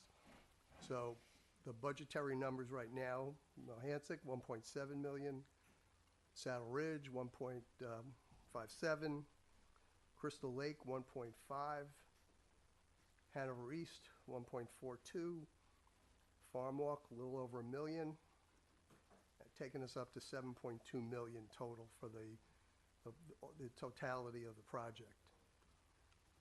So we were successful in getting a grant from Environmental Facilities Corporation for 5.76 million, which is like 80% of which is a great grant. Usually don't get them that good. So that was a home run getting that grant. So our commitment to this is we need to fund the match, which was 1.44 million. So basically, just to zoom in where they are and what's going on. So this just shows you where Mohansick is. That one we're talking about basically renovating the building, replacing all the essential equipment, but we're not demolishing it. We're salvaging what's salvageable. Saddle Ridge is nothing worth salvaging. So in that case, that'll be a complete rebuild, new building, new wet well. So we'll build a whole parallel pump station and switch over once it's ready to get once online. it's ready to go. Crystal Lake, again, rehabilitation, replacing all essential equipment, renovating the building. Hanover East, same thing, just rehabilitating the facilities that are there. Farm Walk's a little bit of a different animal in that Farm Walk was originally done for the Chelsea subdivision, which was about, I think it was like 52 lots. So as things evolved, other developments came in that extended Farm Walk Road, and then the town also did the Gomer Street Sewer District. So that 50-something lots now is like potentially like 135 lots if everybody who's in the Gomer Street Sewer District or maybe able to extend. So, and we looked at, because this butts up against the area tributary to this pump station butts up against the Halleck's Mill Extension project. So, so some property is going to go to in that direction once those sewers are available. This was sort of an odd pump station in that it was we wanted to increase capacity, but it was also sort of an odd arrangement in that it was 2 pumps in series. There were two. There was a set of pumps in the wet well, and then was a set of pumps in the building. And we've always had concerns. We've had issues with the force main there, And part of that related, the theory was that the type of pump that was in there, which is called a progressing cavity pump, creates a constant pulsation, which was, we believe, fatiguing the lines.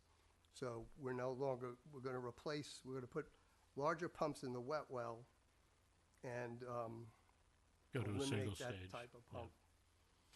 Good. So that's basically, what the program is. Now, second here. So we have advanced,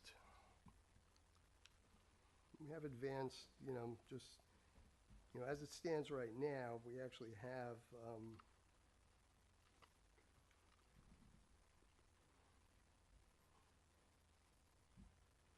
so we're sort of ready to go to the health department. We have a complete set of design drawings that are ready to go to the health department. We're just doing some final adjustments on it. But For which pump stations? Hmm? For which pump stations are you ready Farm to go? Walk. So these are pretty much ready to go. So we really want to get going on this project. Do you happen to have anyone in your office who could look these over and make sure the Board of Health is going to be good with them? Yeah, we've got someone who's got some expertise in that area. Yeah. And I thought I recognized someone we intend to leverage that experience to the max. Good. She's already been thoroughly through these plans and had some great When comments. when so- they get submitted, make sure that the Board of Health knows that. It might speed up the process a little bit if they know, in all seriousness, that have Oh, had no, eyes no, on it. She knows who my right hand is now, so. Good. They're aware of the configuration of my department. So that's either going to hurt us or help us. We'll Could- see. It's true, it could go either way. What's the time frame on the 4 Halleck's Mill pump stations? Well, I mean, some of the stuff I really want to get going with immediately. So here's the problem. Let me address this part of it. The grant specifically states that we must be able to fund everything before starting. Unfortunately, the environmental facilities controls have not released money yet. It won't be till later in the year. So we're a little bit short, like $5 million short. And they specifically say don't do anything until that. Now we were just having a conversation online. Did Janelle answer or did you see? Well, I'll be honest about with you. breaking it up? We authorized the bond. But if we don't have Authorize the bond. That's, if we don't have it in, look, and it's a conversation we should have offline. Yes, But yes. there are things, like, for example, we should get ahead of this thing and start removing the underground tanks. So we were also committing to spending $7.2 million, right. but they insist on having the 7.2 in hand. I read that differently, but. Okay, well, I mean, I'll I ask. think we I'll need a- to. yeah, let's sit down. You, me, Janelle, Adam. Let's make sure legally, and that's where we need Because to. I've done many sewer districts in the past, Mhm. and this was never an issue. And will you get me into that so- loop on the financing, please? So the I wanna be- the other problem is we were waiting on some funds back from DEP. But To again, well, we needed that money too for our it portion has of it. nothing to do with Farm Walk, Farm work is coming out of. different fund. Okay.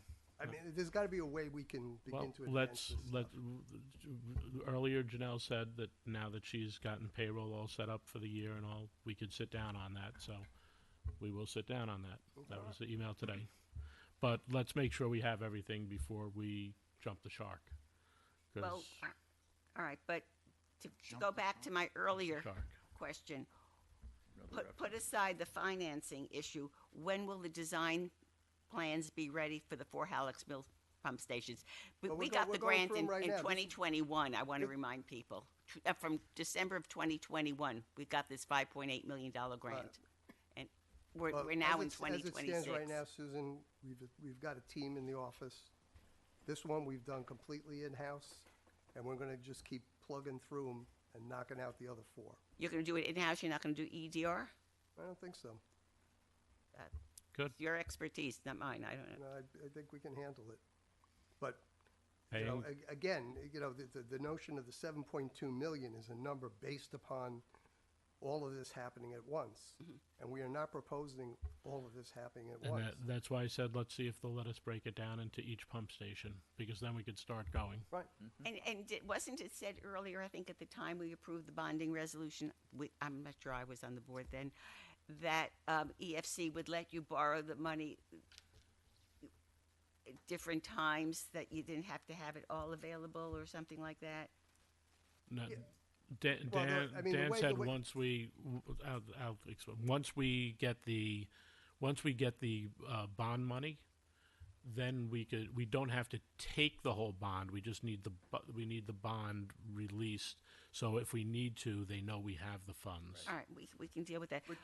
Which, you know, we have a bond resolution for the full amount. Because as it stands right now, we don't have to fund the project through EFC, but it's good practice to do that. And I'm trying to get those funds because we can essentially, if we qualify, we can get a zero interest. Well, it's not quite antici- zero, but You got to pay something, Right. but it's damn close to zero. Yep. I mean, I don't want to keep throwing wet blankets on this thing. We need to. no, absolutely. And Dan, look, I asked for the meeting. Yep. And I want you guys together, and I want to get through this. But once again, methodically, do it right. Let's not create issues for ourselves. It was a process issue that caused us waiting for money, and we need to make sure that all of our processes are fine. So, you know, and some of that money goes back to before you, that they were looking But for we stuff. also, like I say, it doesn't involve. I farm law. understand. I'm just talking So- about so the- process. the pro- I know. Let's get it right with legal, So you so guys are we gonna don't check have. it out, you're gonna see if it gets split up, and you're gonna see if we can advance Farm Walk at least in the beginning. You're going to be looking at the plans for the other pump stations, you're gonna attempt to do it in-house. Yeah. Is that a good synopsis? Yeah. Yep. And if What's I need next? help What's your, on wait, anything, I'm not we'll ask finished. for it. Okay. What, We're still can you, talking about can the you same give us an subject. estimated time frame for when you're gonna finish the four in-house projects, if you're doing them in-house? This one should be ready to go. Not Farm Walk, but the other. Well, Farm Walk will be ready to go. I mean, I think if we allocate, you know, figure probably like 6 weeks per station, if we did, because now we're kind of tooled up in doing it. We've got some of our standard details. So we'll just keep ratcheting through and submitting to the health department as they're completed. All right, next question, on the Farm Walk, because that's Peekskill system. How will that you said there was it 1 point something, 1.44 million match? That's for the total project. everything, How is the Peekskill, the Farm Walk match gonna be paid for? Who's Right gonna, now, who's we gonna pay- finance, pay who's gonna through- pay for through that? Osceola. The Osceola District. But once we bond it, and if we move ahead with the consolidation, then it'll all fall into Well, the. that's another reason for pursuing the consolidation, which would help that financing. But I just want to make sure that And let's be realistic, Dan. Your what you presented is and Sergio's synopsis of it is right on. But we will have, I have some dealings with the health department myself, and I just watch their operation, and I know that we'll be submitting the plans to them, but they don't get reviewed. As Ed said, maybe hopefully we'll get expedited, but it could be a month before they turn around and give you back the approved plans. I mean, Well, they may that's have comments, too. We right, recognize exactly, that. and then you might have to then adjust No, your but- plan. but what I'm saying So, is as right, far as so what it's I not have it's not control going to over- go. We'd love it to go as smoothly as possible, but it's going to take. Well, he said ready to go to Board of Health, Right. not ready for them to. No, do a absolutely, final. right. So, all right, so 6 weeks each. Yeah, I mean, You- just keep. Heather, do you want to working 'em chime off. in if that's going to work? That'd be doable, yeah, I mean, but getting it reviewed by the health department, there is a. Yeah, I know. Lag on It's- getting things, I Mhm. would say more than 4 weeks, but. being optimistic about once we have health department okay and we're ready to go to bid, are you envisioning separate contracts or one contract for all of them?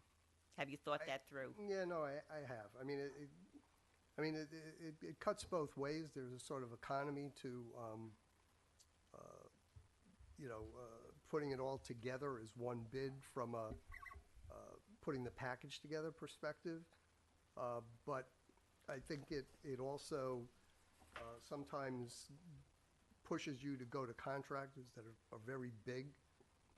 If we do a $7.2 million job, we may get a limited cast of characters bidding on it, whereas a $1.5 million job, we might get more people and it might be more competitive.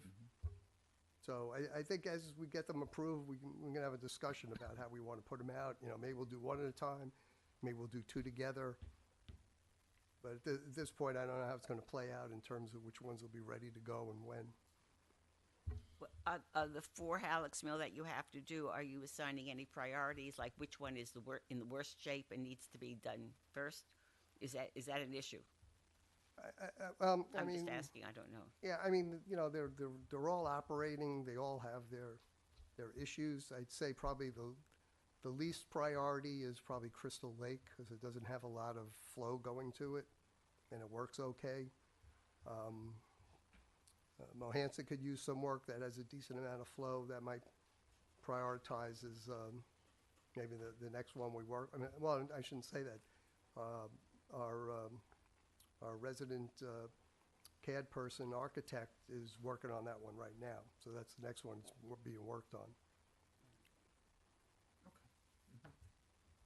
I'll be in touch and keep me in the loop on the You know where to find me, financing, and because I don't usually want do. that to slow it up. Well, I just assume you actually, as long as you're gonna keep you'll keep everyone informed, I assume. I think we should be kept informed. This Right. has been going on for a That's- long time. That's fine. Yeah, no, I want to get this going. And Right. like I say, there's pieces we can get going on like right away. So Thank you, Dan. right Thank away you. is where I want to go with You, this. you hanging around for steep slopes? Because you do, You don't want my opinion on that. I can stay around if you'd like. Mr. Tegeter, can you join us up front? And Ms. Siegel, this was your, you wanted to move this? Yeah, this is one of the issues that I've been concerned about. You know, I started doing some thinking about environmental issues. I dealt with wetlands in the 1970s. Okay, it took us a long time to recognize the importance of preserving wetlands, and we have done that. Next, we took the value and importance of trees, and we've dealt with that. Now I think it's time that we take a look at steep slopes, because so much of the remaining land to be developed at Yorktown is what's left over, because it was always the hardest to deal with. It either has wetlands or steep slopes or other problems. The Toll Brothers one that we just recently approved had 8 acres of land that steep slopes is generally considered anything greater than 15%. So 8 acres of Toll Brothers had steep slopes greater than that, some greater than 25%, and 6 instances greater than 35%. The Navajo Fields, if that ever comes back, that has steep slopes. Foothill rezoning, which is pending before the board, has steep slopes. We even had 2 houses on Stony Street that had steep slopes. So this is an issue that is a current issue that we're facing. Yorktown has a history of regulating steep slopes, because if anyone goes back to the zoning code, in our cluster ordinance, when they're calculating the density for how many houses you can have for single-family homes, if it's going to be a cluster subdivision, they subtract out all the land that's on a slope of 20% or more. All right? So we already have a history of recognizing the importance of not developing land on steep slopes, and also the DEC says and recommends that slopes greater than 15% not be developed and not be disturbed. So this is not something that's my idea. It's something that's generally recognized in terms of the need to protect, preserve, to make sure that what you're doing on steep slopes is important. It's been said before that Chapter 248, which is our erosion control stormwater land law, is sufficient. But my position is, and having watched many reviews, it is not sufficient. And there are differences between a stormwater law and a steep slope law. And I'll just pass this down, and you can have this as just some of the differences, and I'm not going to go into them. at this point. But my point is that the current law, the steep slope law, the erosion control law is not sufficient. And if anyone paid any attention to the planning board review of Toll Brothers, which had the significant amount of steep slopes, there was no review of the issue of development on the steep slopes. There was the engineer never wrote a memo questioning the steep slopes. The steep slopes were only questioned after the planning board approved it, and I'm not criticizing the planning board on this because it wasn't required, but the DEP, when they reviewed the stormwater plan, questioned several of the issues involving steep slopes, and in fact, they're requiring the developer to hire a special engineer to do an analysis of the steep slopes. Shows you DEP is concerned about that. All I'm suggesting to this town board is that we take a look, we have staff take a look at the issues, okay? And look at the potential for what a steep slope law could contain. I've given you several suggestions, examples, town of Greenberg, town of Harrison. There are other laws. I've given you a memo that shows you that if you regulate steep slopes and you say you shouldn't build on a slope in excess of 20%, 30%, 40%, whatever it is, that's constitutional. It's not a taking. I'm not giving you a prepared law. I'm just saying I think it's time we looked at this and considered the environmental impacts of disturbing our steep slopes and what is required, and requiring our planning board, our town engineer, to do a more detailed analysis of what's involved, and to just look at the other laws, come back to us with some recommendations, some options, what might be done, and then if there are 3 possible options, this town board picks option number 2 and then goes back and then starts to draft a law. I just think it's time to look at it, just the way it was time back in the 70s that we looked at wetlands, and in 2010 we started to look at trees. Now it's time to look at steep slopes. John, there was years ago, because when I was on the conservation board, there were, I know, developments or at least projects down at near Journey's End part of town that had steep slope issues, and but I think that, and I'm not saying, Susan, that we that there's any harm in having the law, but you know, just as you just mentioned, it got triggered while the planning board wasn't directed to look at it on their own. They were directed to look at it because of being notified by the DEP. So I don't know whether or not these things will fall through the cracks.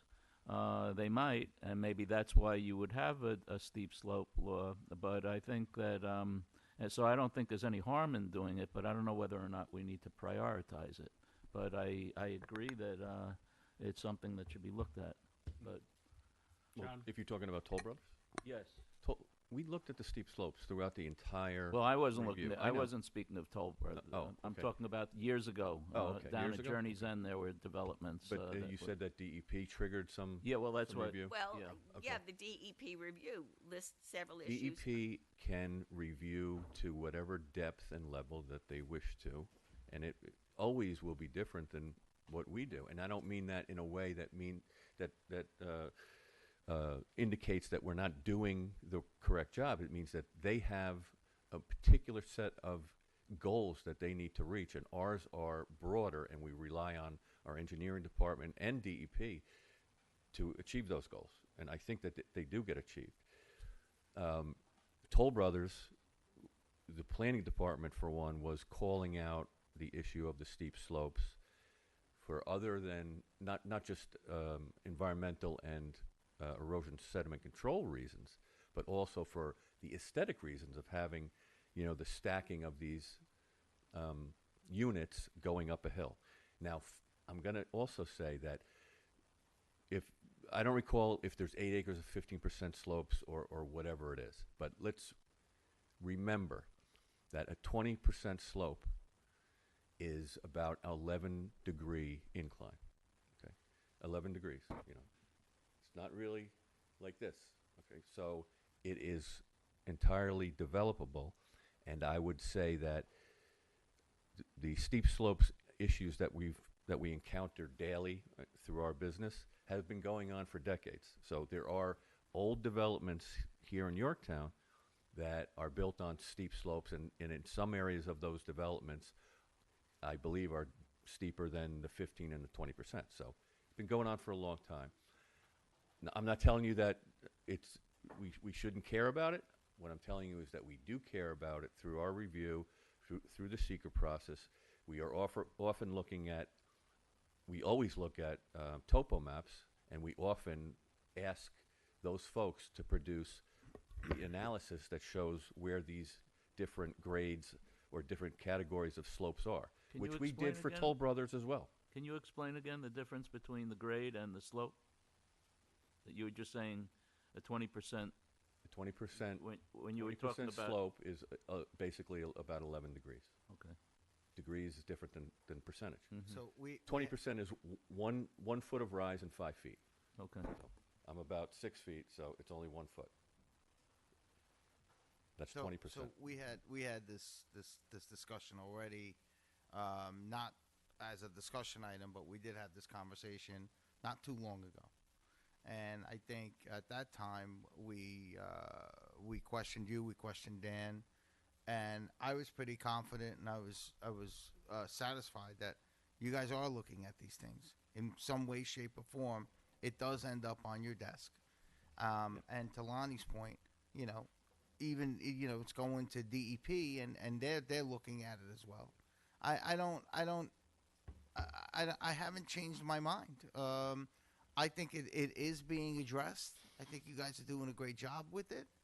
And, I know Susan wanted to have this conversation again, and I was a proponent to get it on a discussion item for you.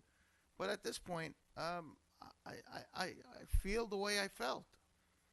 I think I am still good with the current process, and I still have confidence in you, Dan, and the DEP that this is actually being addressed. Yeah, and the DEP came back with comments that are contrary. When does the DEP not come? Well, I wouldn't say contrary, but when does the DEP come back and say, "Hey, this is great. We have absolutely nothing to say about anything, and everything is just wonderful." I mean, it's DEP's not level of review is entirely Well, that's my another scope. And for instance, it's not uncommon for a development to come back and have a very different stormwater regime that requires, it's different enough that requires an amendment by the planning board.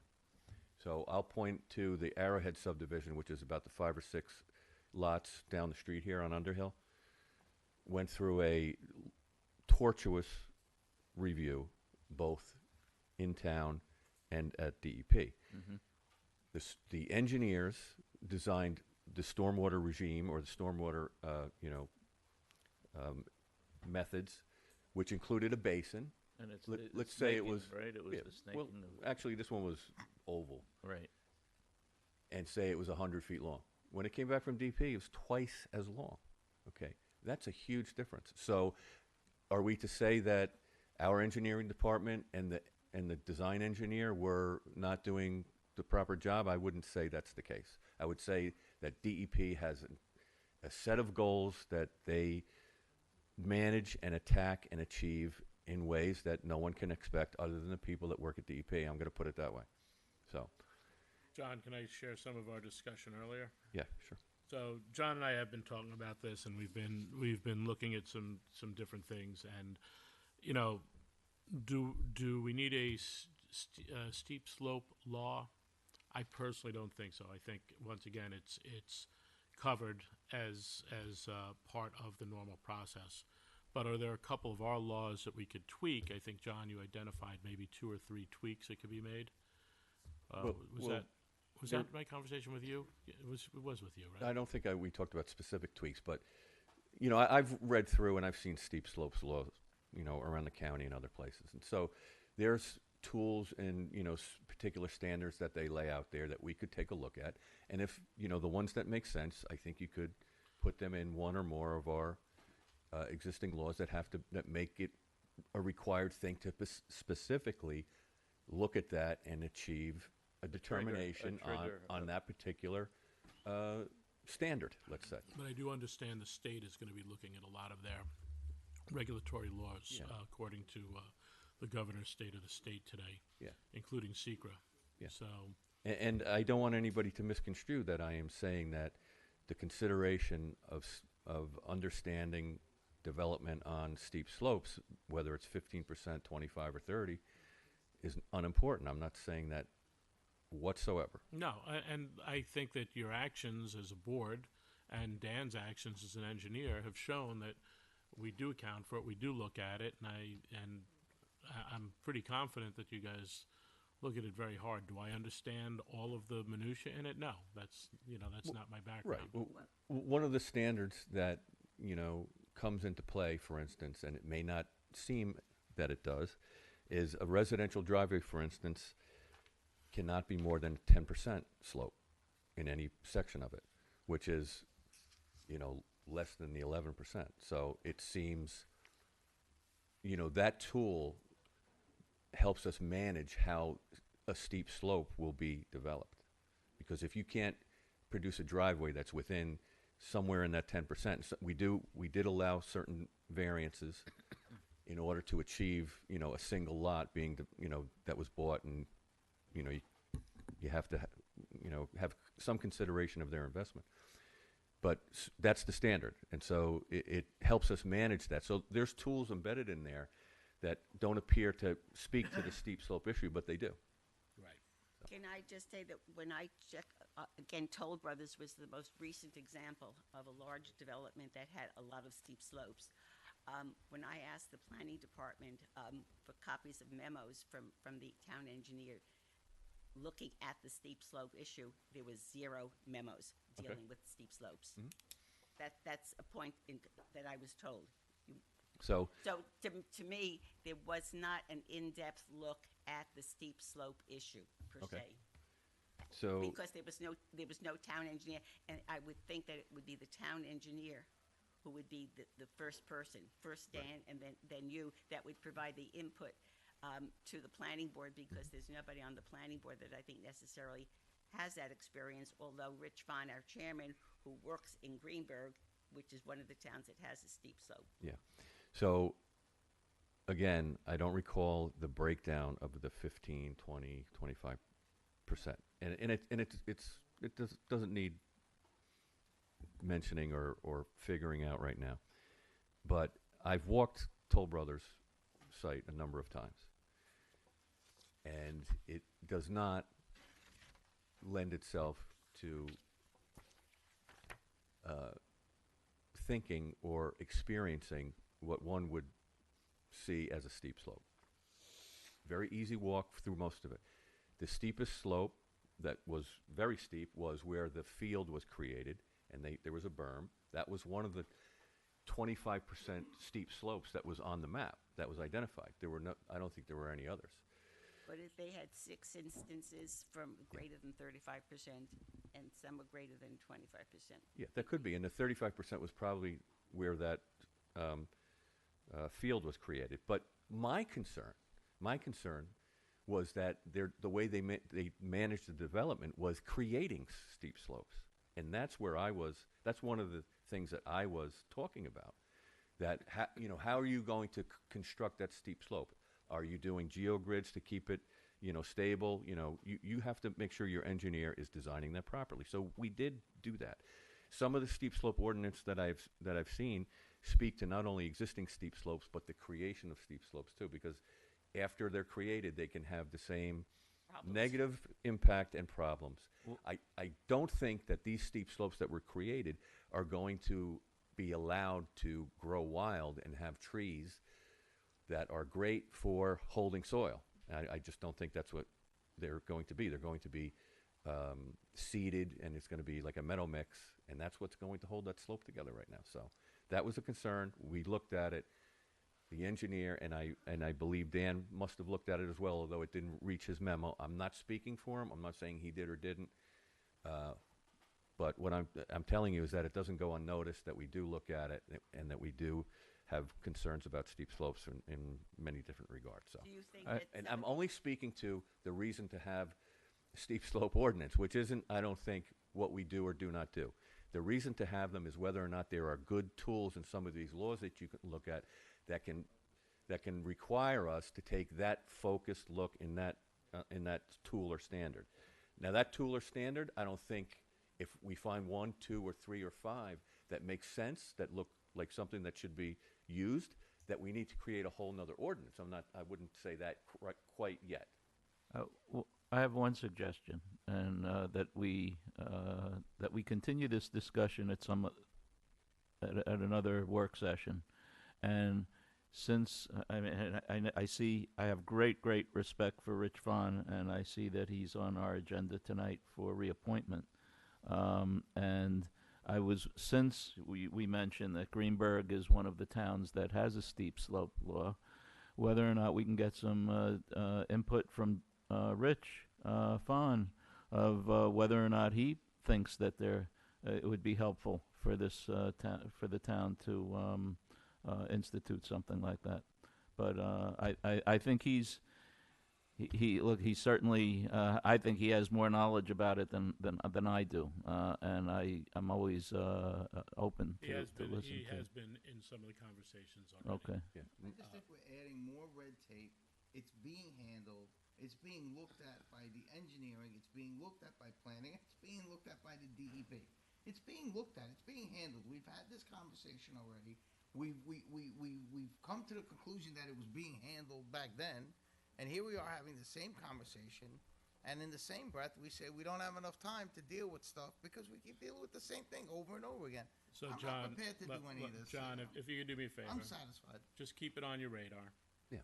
I know you're looking at it. If we come across something that says, hey, we should tweak, let's tweak. Let's keep that focus. I'm also satisfied with what you guys do, and I spoke to Rich about the process as well. So I'm very happy with the job that you guys have been doing, and I think it showed during Toll Brothers, because I think there were some contentious things with them that they were like, hey. If that's the bellwether, then Yeah. yes, you're right. John, can I ask you, I don't know if you were here at the time that the cluster law was Slightly. passed. I think it goes back Yes, further. before me. Which subtracts out, there's a formula when they calculate density. That's right. They subtract out wetlands, which we already typically do, Mm-hmm. in Yorktown for any type of development. But if you can justify netting out for a cluster development, steep slopes greater than 20%, can you now apply the same rationale for, we obviously don't want to disturb that slope in a cluster development? Why can't that same rationale apply to a single-family development that's not going to be a cluster development? I think we do, and I think the proof, one of the proofs is that the cluster ordinance asks you to do a formula, and you come up with a density number. Say it's 20 units. You're also required to do a conventional subdivision layout to show what you would do if you weren't doing cluster. And you're not allowed to get any more density than you could in the conventional subdivision. And those two numbers usually come very close to each other. You're saying They're within 1 or 2 units of one another. So I thought that that all of those subtractions for wetlands, Yeah. steep slopes, rock outcroppings, Yeah. and whatever, it's a complicated formula. yes, that's It's correct. the same formula that has to apply if you were doing a conventional subdivision. No, it's not a formula in that case, but what I'm saying is that the idea of subtracting it's a natural design, it naturally occurs when you're in the design phase that those don't get built on because they're too steep. Rock outcroppings need to be blasted, so you stay away from them. So you're doing that naturally anyway. So when you have a cluster formula and it comes out to 20 units, the conventional layout from an engineer's point of view of what is most achievable and efficient is going to be about the same. That's what's been holding what true. I'm saying, if you take out this, Which means we do that. no, but we don't invisibly. if we take out the 20% slope for a cluster subdivision, why can't we take it out for the Toll Brothers? Is what I'm saying. why do we take it out for one but not for the other? If the rationale is that this is a piece of land, that this portion should not be developed. Yeah, I think maybe you're missing my point, but I think that in Toll Brothers, the design that the engineers came up with was the most efficient and cost-effective from an environmental standpoint. So Toll Brothers. for Toll Brothers, and also for Yorktown too, because it started as more. I don't want to get into any arguments about it. But Thank my you, point John. is that the natural design, process will bring you almost to the same conclusion as the clustering does in the formula. And the formula is just a way of making a number. That's all I'm trying to say. Well, okay, I would disagree. The end of discussion. I've made my point. I will not bring it up Right. again since you seem to be satisfied. Thank you, John. Unless, John, you have some suggestions on anything where the existing, whether it's 195 or 248, can be looked at to include one or two other features, one or two other requirements. I'll look at the features and the laws that I have on hand, and I'll let you guys know some of the things that I think have some potential value. And I know you do this already, but this should be an ongoing process. If you see something, if some gap in our law or something that we could tweak to make things a little better, a little more efficient, more beneficial to the town, I mean, by all means. We don't have to tell you to come to us and. Let's move on to resolutions. Yep. Okay, thank you. Thank you. From the Conservation Board, accept the resignation of Lisa Rodriguez. From the Planning Department, accept the resignation of Robert Waterhouse. Thank you both for your service. And we will reappoint Rich Fawn to the Planning Board. From the Police Department, authorize Police Department to renew annual maintenance fees with Central Square Technologies, Tritech software system. Authorize a Police Department member to attend DARE training. From Parks and Recreation, authorize Superintendent Parks and Recreation to award bid for apparel of, God bless you, for use townwide to Corporate Branding Inc. and Empire Printing LLC as broken down in here. From the Tree Conservation Advisory Committee and the Parks Recreation Commission, authorize Town Supervisor Edward Lachman to sign an application to the Hudson River Estuary Program's HREP Trees for Tribs initiative.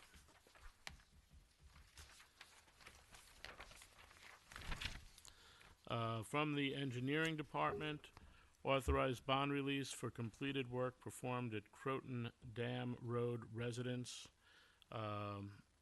Authorize performance bond release for completed work from Sierra Bella Subdivision.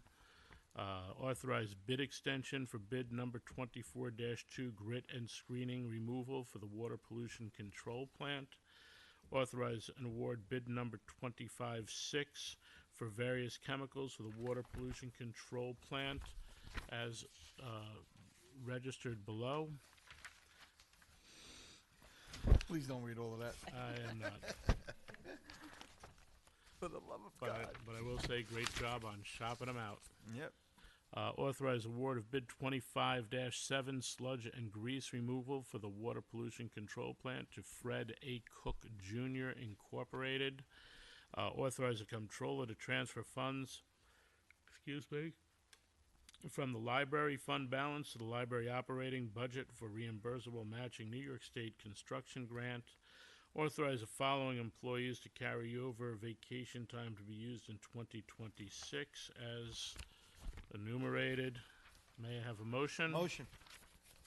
Second. All in favor? Aye.